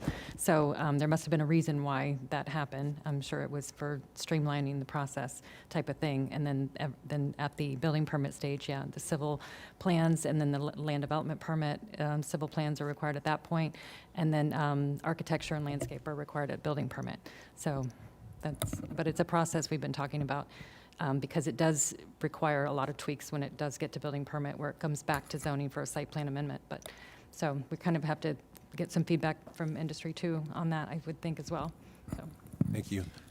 I was going to say, does it streamline the process on the front end, but maybe that's something that we can look at, has elongated the process on the back end, because if you've got to change the civils because of landscaping or whatever, trying to put things in that work or don't work, I don't know how beneficial that is, but that's a different conversation for a different day. Thank you. Vice Mayor, you wanted to add something, question? I should say, if we're going to potentially bring back with direction the exchange program, this might be a good time to also take a look at if we as a board want to require civil plans at the public hearing stage again and see what that looks like. Okay. Thank you. Thank you. Commissioner Weiss, and then Commissioner Flores. Thank you. I just wanted to ask, one of our speakers talked about Brazilian peppers being on the property. Those are those, what's the status of Brazilian peppers in our code? They're considered invasive. So they're considered in Florida, and it's not, is it just here, or is it throughout the state? It's throughout the state. I don't know about throughout the Berm. state. Help us. Martin County, it's throughout the state. Yeah, so that's going to be throughout the state. It's a exotic, non-native species, and we have requirements that they're removed. So they're not considered something that's beneficial to the environment and considered invasive, that they actually harm our native habitat? Correct, and they outcompete. It depends on who you talk to. You know, I've heard some beekeepers, they use some of those species, but really they outcompete the native species that we have here, and so we want those removed. Okay. Thank you. Commissioner Flores, you want to wrap it up? Yes, talking about the invasive species, there's canals all around that particular area, and the Lake Worth Water Management District struggles with that particular species, and they're constantly cleaning them out. So that's a point that I wanted to make. Regarding the civil plans, and Vice Mayor made the point regarding the civil plans, I would like to have that discussion, and because I think sometimes we're making decisions here without all the information. So that, I think that would allow us to have all the information, but I do want to see what, when it comes to efficiency, what occurs if they have to put it up front as opposed to later on. And then I want to go back to the wall slides that the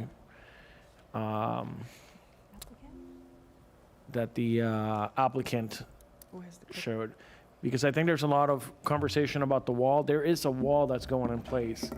There is going to be a concrete, and there's going to be a component that's going to be whatever material it is. But can you explain what material that is and why you have chosen to do that for the remaining one more time? Yeah, so it's a Simtech fence, Simtech being the brand name. Do you want to answer? I might. Absolutely. Go ahead. And also, if I may, sir, we happily conceded that we would put as much of that western wall as concrete as a concession to the neighborhood to the west.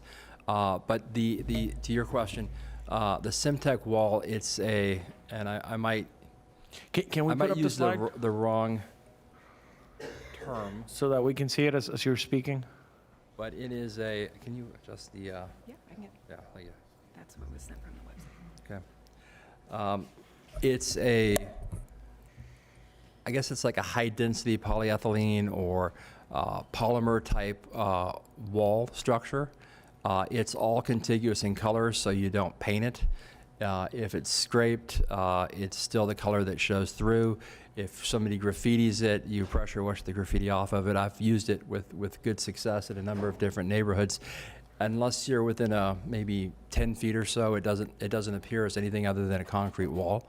But it's easier to angle, and it's easier to adjust around conflicts like trees, and that was our intention in using that section of the wall, which again, to reiterate, we're more than happy to do as much of that as we can. Say, for instance, if this microphone were a tree, we could do concrete up to the point that we would get in proximity to it, and then maybe we transition with a 45 around the tree and then go back to concrete. However we can work that out with staff, we're very amenable to make that happen. I would like that to be how you guys proceed moving forward. I think that's sort of what I heard from the board here. Yep. So with that being said, I would like to make the motion to approve. Commissioner Powell. For clarity, the landscaping and landscape buffer, what portion of the wall do we anticipate seeing, right? How big is the landscape buffer? The landscape buffer along the western property line is 20 feet. Where will the wall be with regard to that landscape buffer? Let me... Is the vegetation in front or behind the landscape buffer? So on the screen, you can see an example of what our western buffer adjacent to the residential properties look like. So to the left is going to be the property line. Then you have that 1 foot berm, and there is going to be plantings on either side of the wall. When you say either side, are you saying both sides? Correct, on both sides. So will we be able to see the wall or see the proposed material that you have there? Is it anticipated that once vegetation reaches maturity, that we will be able to see either the wall or the vegetation? I don't want to speak to what we're going to be seeing in 10 years, but I can anticipate that the vegetation is going to be very heavy along that wall. So I wouldn't be surprised if the wall is completely hidden at some point. Okay, thank you. You're welcome. All right, I had a motion from Commissioner Flores, a second from Commissioner Sacks. Madam Mayor, before, I just wanted to clarify the wall condition with staff. There is currently a condition that requires the 6-foot opaque fence along the 610 northern portion of the west property line. So would that just be changed to wall instead of fence? Yes, so landscape perimeter west property line, condition number 1B, there is a requirement that says to provide a 20-foot type 1 incompatible buffer, including a 6-foot opaque fence. So that one would be modified to say a 6-foot high concrete wall on the northern 610 feet. But I'd like to have an additional condition that says that prior to final DRO, the location of the 6-foot wall on the west property line would be evaluated along in conjunction with the berm, so we can maneuver it around any existing vegetation. Is that acceptable? I'll modify my motion to include that language. Commissioner Sacks? I just want to make sure that we, along with that condition of approval, we also have the ones that had been previously mentioned by Commissioner Sacks and confirmed by the applicant. I don't believe those conditions would be part of the application. I don't know if there's a nexus between that and our code provisions. There definitely is when Okay. it comes to child Is the care applicant centers. in a- And he the has, I applicant's just in want to make agreement? sure that Okay. it's all part of it. Could I you- have his commitment, so I just want to make sure it's on there. I trust Lennar. Yes, you do have our Trust this commitment on gentleman. that condition. So just want to be sure. I might ask Thank Wendy you. if we could, the additional wall that may be in that condition of approval, that we just work it out that with staff, we would jog it around trees and transition it to the other wall type on those instances where we have direct conflicts. We're happy to do that. But you're saying to the fence, the Yes, Simtech ma'am, fence, yeah. So right? where we have to angle it around an existing large tree, we would transition at that point to go around that conflict. With the into 6-foot high Simtech. fence? Yes, ma'am. Okay. Okay. So, But the word fence is not the right word. no, it is. So basically what he's saying is that we would have, the majority would be the 6-foot high concrete wall on the west property line, but in areas where it has to move around existing vegetation, it would bend and use the Simtech fence. Okay. Thank you. We're good? We got a motion, and a second. All in favor, all opposed, see that motion carries 6-0. Thank you very much. Okay, we are now on item 6, regular agenda item 6. Does anyone need a staff presentation? A brief one? So we can turn, staff or the agent? I'm sorry, does it? I tell you what, since it's in my district, I've reviewed this, we can move right on to the applicant. Okay, we're going to move right on to the applicant. Before we do that, does anyone have disclosures on item number 6? Commissioner Powell. No disclosures on item 6, Madam Mayor. Commissioner Weiss. No disclosures. Vice Mayor. No disclosures. I have no disclosures. Commissioner Sacks on item number 6. I should have disclosures, but I don't have them here. So at this point, I'll say, but I met with y'all. So, excuse me, I met with, tell me your name again, Alex. Alex Aaronholtz with Jay Morton. That's right. I met with this gentleman and with Lauren McClellan and Jennifer Morton, right? And receive and file emails.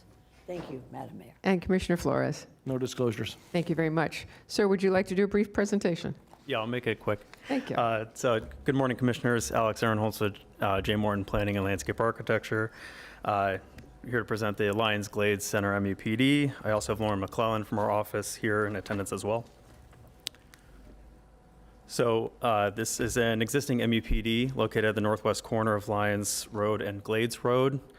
It's part of the urban serpentier, but it's a mile west of Florida's Turnpike and a mile east of State Road 7, and fully surrounded by existing developments. The application before you is just a development order amendment to relocate on an unbuilt medical office building, Building 4. We're changing the medical office use to retail and restaurant, and it's an overall decrease in the square footage. As you can see, the property is zoned to MUPD, which is consistent with the corridor. It's general commercial and MUPD along Glades Road, and that's not proposed to change at all. You can see the existing site on the aerial here. It includes 3 buildings. The northernmost 9,000 square foot retail building. There's a central 5,900 square foot office and retail, and then the south building on the corner is a 15,000 square foot bank and office building. It includes 2 right-in, right-out driveways along Lyons, and then 1 right-in, right-out driveway along Glades. So the currently approved site plan came before you in 2023. It included a medical office building, 6,000 square feet in the northwest corner, circled here. And it was not affecting any of the existing buildings, their associated parking, or the access points. And for that application, we included a cross-access to the west. So before you today is the unbuilt medical office building is being shifted to the south, as circled here. And then again, there's no changes to those 3 existing buildings or their associated parking or the access. And we're also maintaining the cross access to the west. The use is changing from medical office to retail, and the property owner identified that as a more higher demand in the community, and so located it closer to Glades Road where it's more visible. We met with Commissioner Sachs yesterday, and we're stating on the record that we've agreed to meet with FDOT regarding the access point on Glades Road, and we'll provide her an update after that. So to summarize, the application is consistent with the ULDC. The applicant agrees with all the conditions of approval. Staff is recommending approval, and Zoning Commission recommended approval 7-0. And we respectfully request the BCC approve this amendment. So that concludes my presentation. Happy to answer any additional questions. Thank you. Commissioner Powell. Thank you, Madam Mayor. And thank you, Alex, for your presentation. I didn't have any questions at first. Then I saw you were presenting. So now I would like to be recognized for a series. Thank you, Madam Mayor. Alex. Medical office to retail. You know what type of retail? General retail. They don't have specific uses yet, or users, end users. That's it, Alex. I have no further questions. Okay. Commissioner Sachs. Otherwise, no meeting. You hear what I said? He brings the boys that are no meeting. Thank you so much. And is this your first presentation? In front of this board, yes. Wow. All right. We'll go easy on you. Okay. Now, we are going from 26,088 square feet of development to over 36,000 square feet of development in an area that is heavily traveled, Glades and Lyons Road. Do we know, I know we know, what's going to be the effect of traffic? Lyons Road is highly watched by everybody that lives on Lyons Road, whether they're in my district or not. So what is the traffic report about traffic out of this higher density area on Glades and Lyons, sir?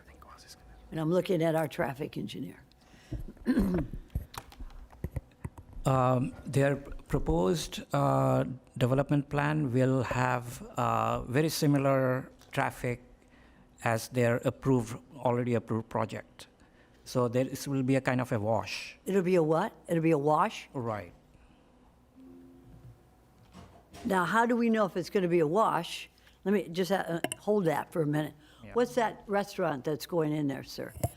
This large restaurant that we're adding to this site plan of 36,000 square. I mean, it's a 25,000 square foot sit-down restaurant, but we don't have an end user. But we do yet. not know what the name of the restaurant is. Correct. So how can we determine traffic I mean, it could be a restaurant, nobody wants to eat at. I mean, this is West Boca. We like our restaurants. Do you not have to consider that before you make your recommendation on traffic, sir? Trip rates are based on very general, like it's just called sit-down restaurant. It's not based on a particular brand, so. So it could be any restaurant, very popular or not very popular, doesn't make any difference. Yeah, as far as the trip rates are concerned on the books. Okay. So there's not going to be, and I want to remember this, when people complain about Lyons Road, that Lyons and Glades is very, very popular area. Right. But we're not going to have, it's going to be a wash. No additional traffic. Correct. From their already approved project. From this project, sir. Correct. That's what we're talking about. Right. And that's based on their traffic study with a build-out date of December 2025. I thought it was 2026, the build-out. No, it's 2020. Their already approved project has a build-out of 2025. So they did a revised trip generation analysis. They showed their trip will be a wash, so they didn't use a revised build-out date. So According to our plans here from staff, even after adding the project trips, this confirms that all significantly impacted intersections are expected to operate at acceptable service levels during the PM peak hour in the build-out year 2027. Yeah, that's what, that study was done by us because you requested it. So we used a 2-year grace period, you know. So, but they're going to start in 2026? Wendy, is that what we're hearing? As I'm understanding from Quasi, he did a separate analysis. The analysis that the applicant has and what's in these conditions of approval have a condition of approval for them to not receive any building permits after December 31st of 2025. Then they would have to submit a new traffic study. And who does the traffic study after December of 2025? Do we or do they? They would have to submit it and staff would evaluate it. Okay, may I see a copy, even though it may be Yeah, when we approved today? receive it, we'll send it to Because you. this is a very important intersection. Okay. So come on up here, Mr. Usher. You're not done yet. And good luck. You're with a good firm. Thank you. When will I know what restaurant, and I'm not going to name the owner of this area at this time, but when will he know what restaurant he's going to put there? Likely sometime in 2026. Okay, I want to know this when we talk about the traffic study as well. Okay. I think, and we're moving that retention pond to the other side so that the restaurant is going to have access to Glades and Lyons. Yes. Frontage, right, Yes. sir? Okay. And you're going to be checking with FDOT in terms of being able to facilitate those exits out of that area? Okay. Yes. I don't have any further questions at this time. Thank you. Commissioner Powell? Thank you, Madam Mayor. While Commissioner Sachs was there, I had some more questions that I thought about for you, Alex. This is, and you indicated restaurant. Is there any proposed outdoor seating?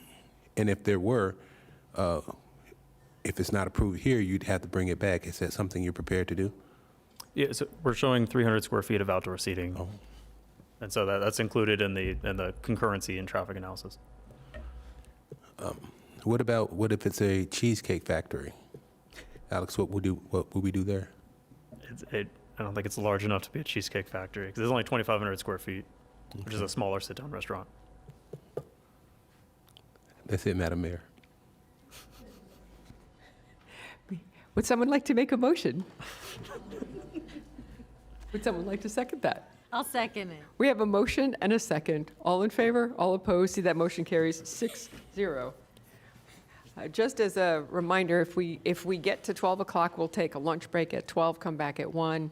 And I know the Vice Mayor needs to move on quickly. So if we get to that point, then I would see moving up the attorney's discussion to 1 o'clock when we return from lunch. Okay? All right. So we are now on items 7 and 8. They go together, correct? That is correct. Okay, this is also in Commissioner Sachs's district. Commissioner Sachs, would you like a presentation? By the applicant, Madam Mayor. Okay. Fine. Closer we get to lunch. Josh, Or- go right ahead. Yes, thank you. Good morning. Josh Nichols for the record, Wishmet Nichols. This morning, I have with me the property owners as well as the project architect, so if we have any questions, we can defer to them on those. But this is the Boca Raton Commerce Center 3. We have, just in the interest of time, again, I'll try to be as brief as possible, but I did want to present items 7 and 8 together, if that was okay. Had a feeling. So I will start cruising through here. So site area, so we've got 4.79 acres. We've got existing use on the property as a professional office, and the south portion is vacant currently. Access is from 210th Street South, and we'll talk a little bit more about that access. Current land use is commercial low office with underlying industrial. So that industrial is the portion that we're looking to change. And the current zoning is MUPD. So we do have public storage to our east. You can see a super mixed concrete plant, USPS, one of their main facilities to our south. Also a couple other small industrial, light industrial projects. And then Meisner Point is the other residential to our west. So the only residential there. So kind of a eclectic mix of uses. So this is the current future land use map. So again, commercial law office with the industrial. And we are proposing to change that industrial to the HR 12, obviously to be more compatible, make a transition between the industrial to the residential. Proposed use, as I said, was the professional office will stay, and we're adding 89 units of multifamily to the project. Zoning will stay as MUPD. So again, this is the request. I won't belabor this, but base density is 57 units. We are asking for TDRs and 22 workforce housing bonus units. I am happy to say, after hearing the couple projects before, that we are doing 25% workforce on site. So they will be built on site within the project. I think I'm going to go past this. This is just project history. So it has been through and come through a couple times, but just hasn't moved forward. And those were industrial projects. So the only reason I have these couple slides is basically to show the work that we've done leading up to now. We've really met with the community to our west, Meisner Point, quite a few times. And in doing so, I won't go through all that. So we had a 5- and 6-story building set back at about 100 feet. It was 110 units when it started. So this is kind of what it looked like. We were at 63 to 71 feet overall. We met with them again, changed that to a 4-, 5-, and 6-story model, reduced the units to 106, went back to them again, and finally we came down by 20% of our total number of units to 89. We're at a 4- and 5-story building, and our parking waiver also came down quite a bit, almost in half of what we originally approved or proposed on that. So 4 and 5 stories, 89 units. We're still at the 100-foot setback. We could be at half of that setback at that height, so we think we've done a good job there trying to stay away from there. And you can see the kind of the ghosted image there of the before and after. Also, there was a concern about window views, line of sight into the property owners to our east, or sorry, to our west. So we did clear story windows there, and also clear story in the bathrooms that would be there in the hallway. So we don't have any views into those backyards. Just to make sure you can see those windows as well there. They do have balconies though on all the other units. Just kind of pointing that out. Just kind of quick running through the project. So you can see the northern building is the existing office. Southern building is the multifamily that we're proposing, access to the north. We do have a considerable amount of open space and recreational area between the uses and within pool area within the multifamily building. Here's just some pretty pictures here. One thing that came up through our process with the community was traffic on Boca Rio Road. So what I'm pleased to show is that with just the medical use, if you were to build it all out, you're at about 4,000 trips per day. With the proposal of getting rid of that amount of commercial and office and going to the residential, we're at a 600% reduction in traffic over what the current land use allows. So happy to bring that forward. Consistency with the code. And so here's our one issue I think we're down to, is that there's a condition that was applied to both the comp plan and to the zoning side of the application that talks about school bus drop-off and pickup. School board says they don't want to come into the community. And we said, I don't see why not. I drive around the county. In the morning, I see school buses coming out of communities. I see school buses going into communities. I'm not sure why. Their response was, that's our policy. And I said, well, I understand your policy, but there's a safety concern here. The commissioners have expressed that. Where we're in a pinch is that where you can see highlighted in yellow, that is an access easement to this site. So we do not own the property that exists within that yellow highlight. Our property line starts where the red dash is. So we have a sidewalk that was implemented when we actually did the first approval on this, and it goes to our property line. So the choices in the conditions are we either build a sidewalk out to Boca Rio Road, which is on someone else's property, or we build a bus shelter on site and that the school board can come in and that's where the kids get picked up. Well, I don't have control over either of those items. I'd love to do both, but I can't. I can't guarantee it, right?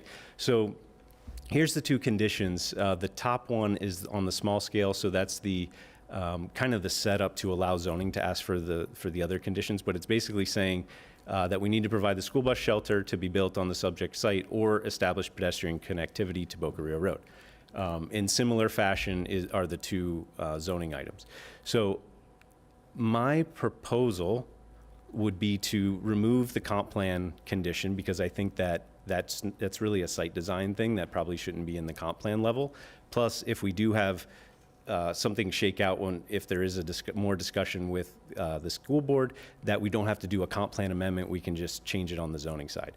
My proposed condition language for the zoning side is a quick tweak. So if we are able to put a sidewalk in, we would go forward with that.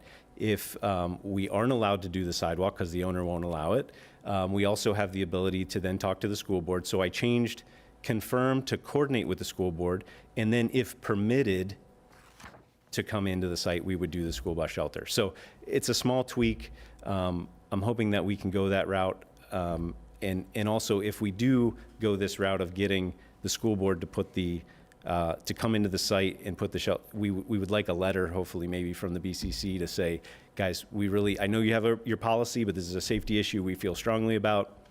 We would really like your bus to come in here. With that, I'm happy to answer any questions. Appreciate the time. Thank you. Before we do that, Attorney Stone. Yeah, just commenting on a couple of things mentioned. First of all, that's not the current language being proposed by staff, so it wouldn't be a minor tweak. This was prior language. The new language proposed by staff was in his previous slide. That being said, and I'll let planning speak more to this, the reason that the condition was first placed in the flu amendment was to provide the requisite authority for it to be in the zoning conditions. So in any scenario, I would suggest, and again, I'll let planning speak to this, that a condition remains in the flu to provide the coverage for the zoning. Thank you. Commissioner Weiss? We're going to do disclosure? We are, but if you had questions, I wanted you to. So, and this is really on this school bus issue. And, you know, when I first saw this project, that was a concern I had. And I have this concern over many projects that have come before us, that putting children out on busy roadways is a terrible decision when there's alternatives. And so the fact that you all want to do this and the school district does not, to me, is unconscionable how they would want to have little kids standing out on busy roadways. So I am 100% in support, not only for this project, but requesting that they do this for if that's their policy, I really believe they need to change that policy.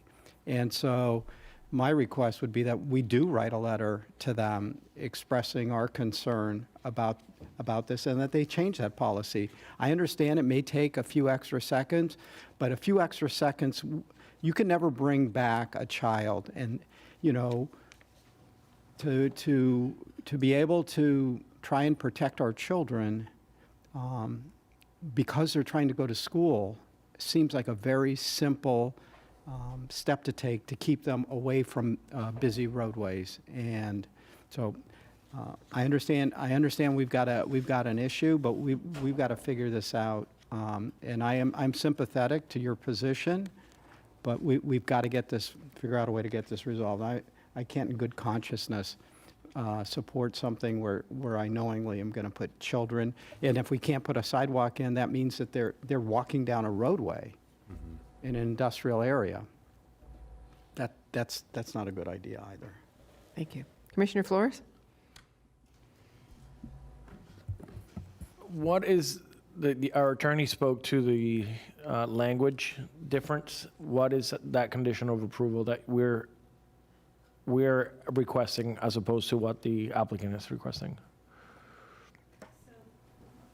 Actually, Josh just had it up, if you can pull it back up again.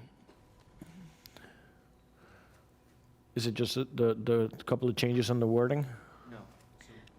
He's proposing to strike out the condition 5 that's in the land use amendment. And it's critical that we have that condition because it anchors for the zoning application. So the land use application is entitling the residential. So before the residential, it was just industrial and that sidewalk isn't necessary. But now that if we're proposing to introduce residential, which the children will be using the school bus, the sidewalk or a bus shelter is necessary, and it has to be anchored in that legislative application. So I understand the applicant is in a conundrum, right? He can build a bus shelter, but the bus won't go to the bus shelter, right? And that's sort of his way out, but it's, at the end of the day, we're trying to keep the kids safe, right? Correct. So I firmly believe we need to draft that letter, and I think as commissioners go beyond that and actually speak to the school board members and have them change that policy, because it makes absolutely no sense.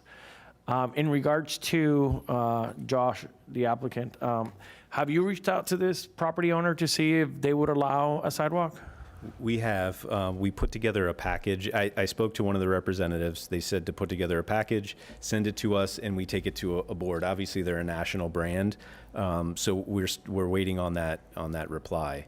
It's not that it's dead. I just can't guarantee that I'm going to be able to do it. Right. I feel horrible for the applicant because he's being held to a standard that it's out of his control, and I understand children's safety. I would like the school district to be able to go in there. I think that would make it a much safer environment for everyone. And kids also like to do things on their walk home. I see them all the time, climbing fences and doing things that they probably shouldn't have. So the closer they are to home, the least probabilities that they're going to get in trouble. So I would like the bus shelter. I would prefer the bus shelter, and for the school district to be able to drop them off in the property. Commissioner Sacks and then Vice Mayor Baxter. Okay, so we want the bus shelter, but we want the bus to go there. So, Mr. Attorney, how do we do this? Right now, we want to approve this. However, Boca Rio Road, everybody, is a doubly deficient road. It connects Palmetto Park Road and Glades Road. And it is, in my estimation, and I'm a good driver, it's dangerous. It's got a canal that goes, that's why it's called Boca Rio. It's by the river. It's by a canal. And in certain parts of that canal, there are no barricades. So if your car goes off the road or your bicycle goes off the road, you're in a canal. So what do we do, Mr. Attorney? Actually, the way the condition is written right now, it covers that it either requires the school bus shelter to be built on site if the school district allows it. No, that if is what I don't want. So so the school district's always said they're not doing it. Okay, so what we probably need is a strong letter by our mayor, if we all agree, to our school board, and tell them that if we're building housing, workforce affordable housing, we got Senate Bill 80, we got housing as necessary, then we must have a school bus that goes inside that property and exits outside. You could fashion the condition that's so that it requires a school bus shelter only. And Not, then, wait, not a school bus shelter, but I'm talking about the school bus. well, in that situation, there would be no way for you could set it up so that if the school bus doesn't go into the property, then, and use the school bus shelter, then they wouldn't be able to move forward. It would basically be a condition that they wouldn't be able to satisfy, so therefore the development wouldn't move forward. What I would like to do is this, with all due respect, and we can discuss it, I'd like to have the mayor write a letter, if we all agree, to the school district, to the school. There's a transportation, I know we have Joanne here that works on the transportation commission of the school board, so I don't know if it's the district or the board, but whichever authority it is, we need to write a letter and say that this particular area requires a school bus pickup and delivery. And if they say no, then we'll bring them before the board and ask them a couple of questions. Okay? Would that be okay legally, right? Okay, then in the meantime, Josh, you and I have to commend everybody here from your area. That is, let me see, Cameron Ennis, Charles Ashlenek, and Haviv Cohen. I've met you out there. We spent some time together, and I appreciate what you're doing today to make this a good site. And we do know that Boca Rio is doubly deficient, and you're going to agree not to start until it's done, which is probably 2026 or 27. It's supposed to be starting in 2027, and it will be a couple of 2027. years after that. So that right? way, we are not going to be able to be impacting that road. And you've also agreed to put inside the development a child care center. It's going to be called a kid zone, and it's, for little babies up to kindergarten. And a parent could drop their kids off while they go to work, and it'll be monitored in a safe place within the building. And I hear they're going to have great food trucks outside, too. So folks, this is going to limit their daily trips out to get something to eat, because there's not many places there locally. They'll have some very good, and some of us will tell them which food trucks to have. I'm not a great connoisseur of that, but you have food trucks outside where the folks can go out, work, get something to eat, and then go back in. So I appreciate all the work you've done on this. Thank you. And I have no further questions, and I'll be ready to push it forward when Thank you're you. ready, Mayor. Vice Mayor? Thank you, Madam Mayor. What constitutes a bus shelter? I looked to staff, is there a definition for bus shelter?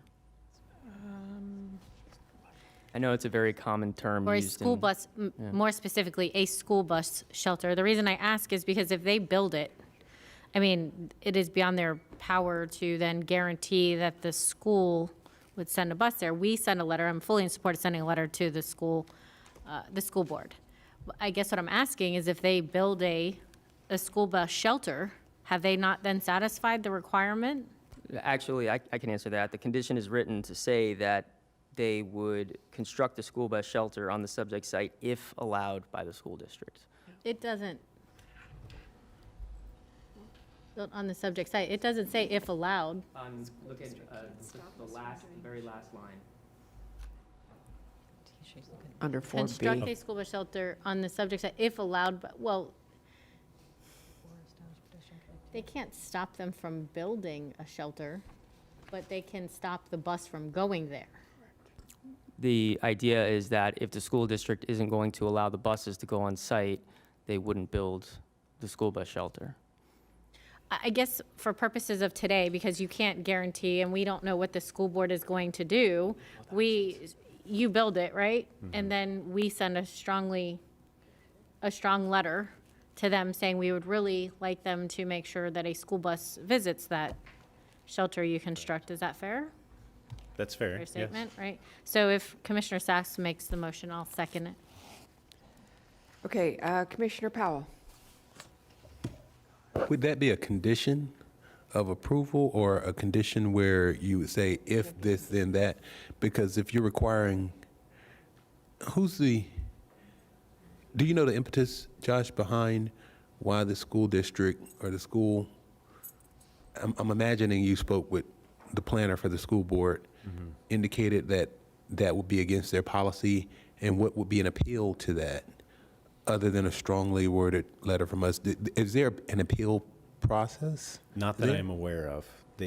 All I kept getting was policy. That's what I've talked to the transportation director, transportation manager, the planning division at the school board, and there's really nothing beyond that's our policy. And I don't know if there's an appeal process to it. Okay. Because my concern would be if we move forward with this today, we require a bus shelter to be constructed. It's there, and we don't have, like Vice Mayor said, we don't have the authority to make the school district do anything. And the school district, they can build schools without even getting approval from Correct. us. I mean, it's a lot. My opinion, if so be it, my opinion is that we leave that just the way it is, construct a sidewalk or construct a shelter, which obviously the shelter would be constructed once we've got approval or disapproval from the school board. We need to have both options, because if the school board says adamantly no to the shelter, we still need some safety provisions for the kids to get to where they can get to a school bus. So I think the original wording should stand, and I think that's what we should do with our motion, including a strongly worded letter from the mayor on behalf of the Board of County Commissioners asking for the school shelter to be on property. That's fair. Commissioner Sachs, is that for your liking?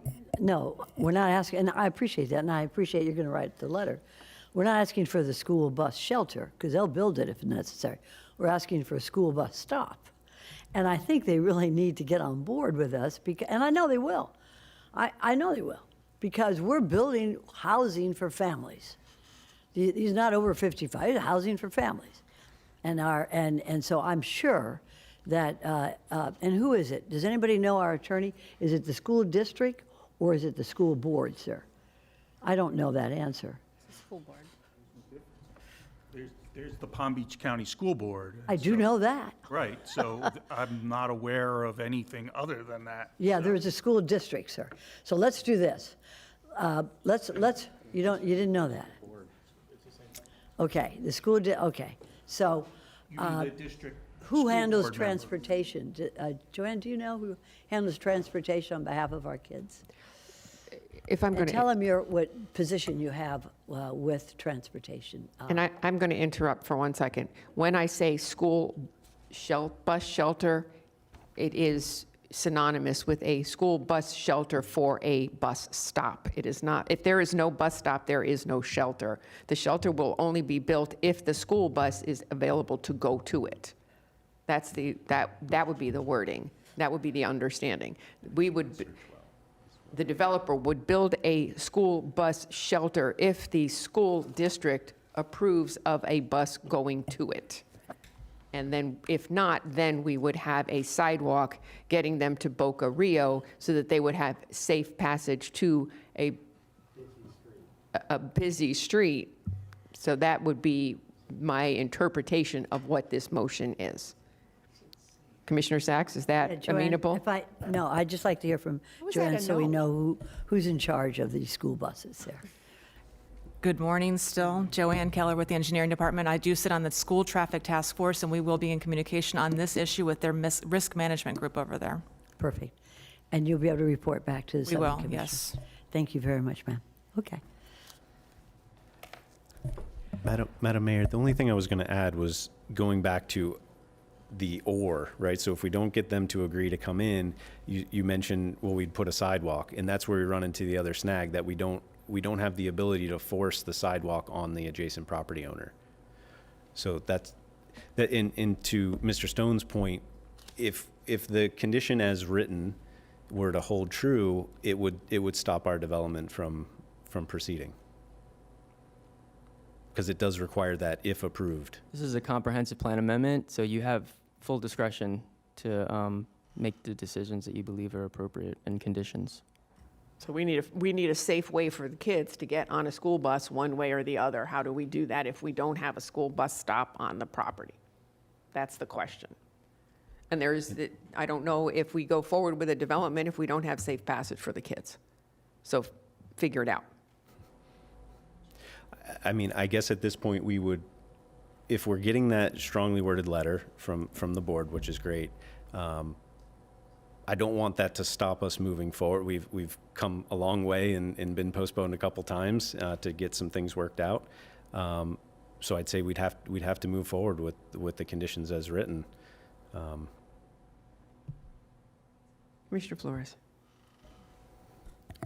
I have two items which are totally separate. The first one that I want to share with the board, I'm currently in communications with school board member Erica Whitfield, who has said that I think she's actually listening in right now to the conversation, and she has said that she's going to try to work on this moving forward. So school board member already listening in and listening to our concerns, which is it's very important. I think it sounds like we are sort of in consensus about writing the strongly letter, the letter. And so, I think we will help in that aspect because we want to make sure that our kids are definitely safe. And then she just texted me. She's probably saying, why are you using my name? But I want to go back a few slides where you had the, I think slide 13 maybe. Let's see. This is sort of like a side comment. No, go back one more. One more. Just keep going, I'll tell you. Sorry, Josh. Let me know. Where you had the two elevations, where it was to what it's currently at. The ghost, let's see.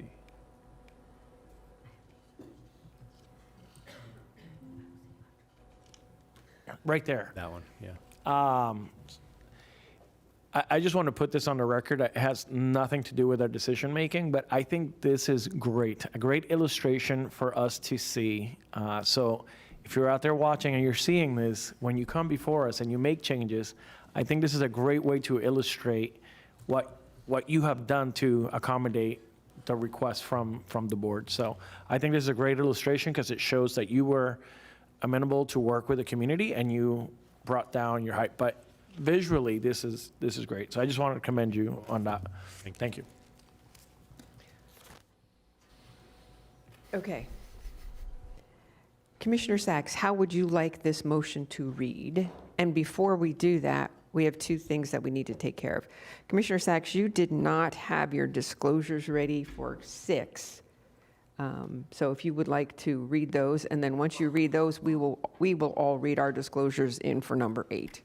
Sure. Actually, I did for 6, but I'll do it again. I had Laurel McKellen, Jennifer Morton, and Alexander Arreos. Okay. And in-person meetings with them. Thank you. All right, so now we'll take disclosures for number 8. Commissioner Flores? Commissioner Sacks? Yes, for items number 7 and 8, I had in-person meetings with Josh Nichols, Cameron Ennis, Charles Odchlenek, Haviv Cohen. I received and filed emails, and I've had site visits there as well. Thank you. I've had verbal communications with Josh Nichols, and I fired correspondence with the clerk. Commissioner Weiss? On item number 8, I had verbal communications with Josh Nichols. Thank you. Commissioner Powell? Unfortunately, I have not had any verbal communication with anybody regarding item 7 or 8. Thank you. Thank you very much. Commissioner Sacks, how would you like the motion to read?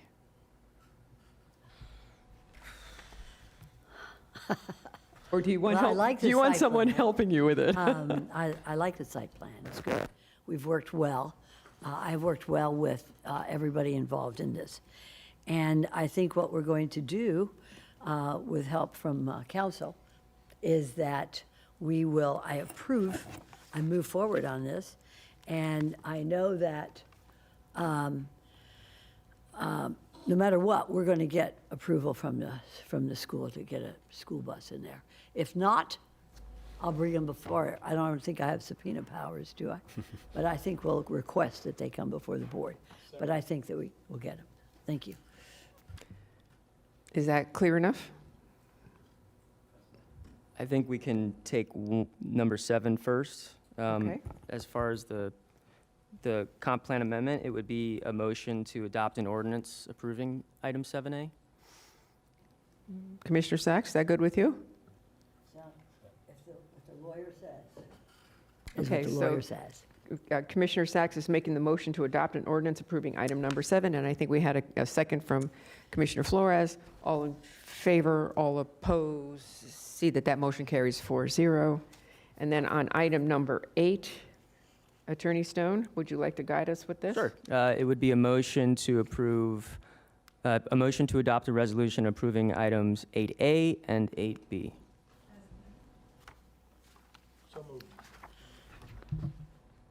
We What are we okay? doing about the sidewalk and the bus shelter? That's already included as care part of the, Okay. it's on the 7. addendum or the add delete. It's one of There's no those. modifications proposed to the conditions on the addendum. All righty. Okay, So we very had. good. So That's exactly is what I that the said. That's what you would like to hear? That's what I said. Okay, so we have a motion from Commissioner Sacks. We have a second from Commissioner Flores. All in favor, all opposed. Commissioner Powell is right there. That would be 5-0 on item number 8. Thank you so Okay. much. We are at 11:54. We were going to adjourn at 12. I don't think we need to start anything at this moment. We will be back at 1 o'clock at that time so that the Vice Mayor can join us. We will, with a motion from someone on the board, we will move the attorney item up, take that, and then return to the zoning items. Okay? Sorry. Should we do that now? Do we need to do that now? That way- Make a motion that when we return, we'll be taking up that item? Sure. The I'll make a- ULDC items would have been fast, I think. Yeah, I think those actually might go pretty quickly in the next 10 minutes or Yeah, so. all we have left is Green Markets, Westgate, And golf carts. ERs. Golf carts are going to take a little bit. I'm sorry? I think golf carts are going to take a little Oh, bit. golf carts will take a while, but the ULDC items, I think, will be super duper quick. We Okay. didn't have any Do we want to presentation. hang out for a Super duper couple 10 minutes? Okay, let's take up item number 9, the Green Market. This is just a permission to advertise. Does anybody need a presentation? I'll move that. Okay, we have a motion and a second for the permission to advertise the Green Market, which would be 9AB. All in favor? All opposed? See that that motion carries 5-0. Westgate, this is the first reading and adoption. We have already heard this quite a few times. So does anybody need a presentation for item number 10?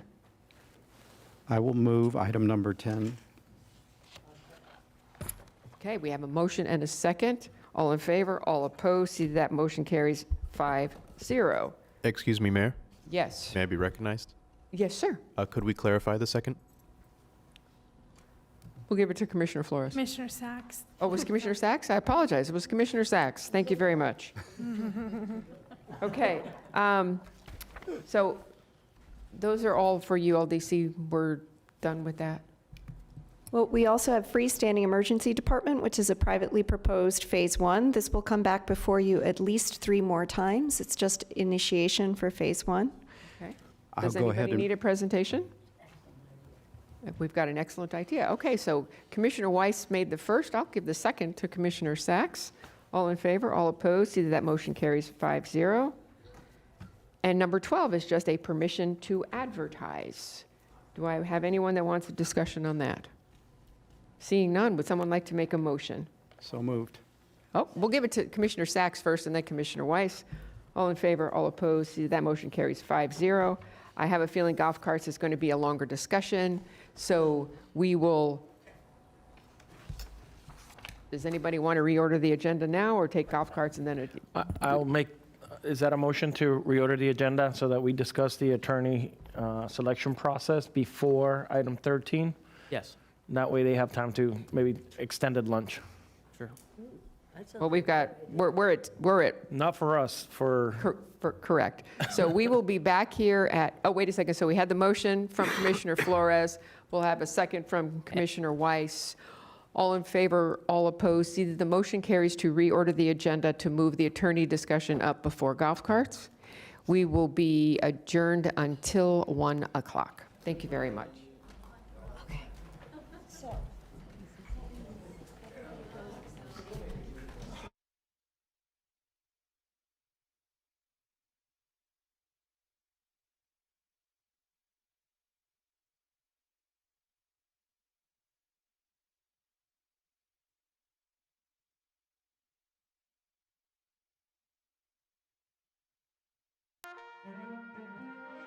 Aye.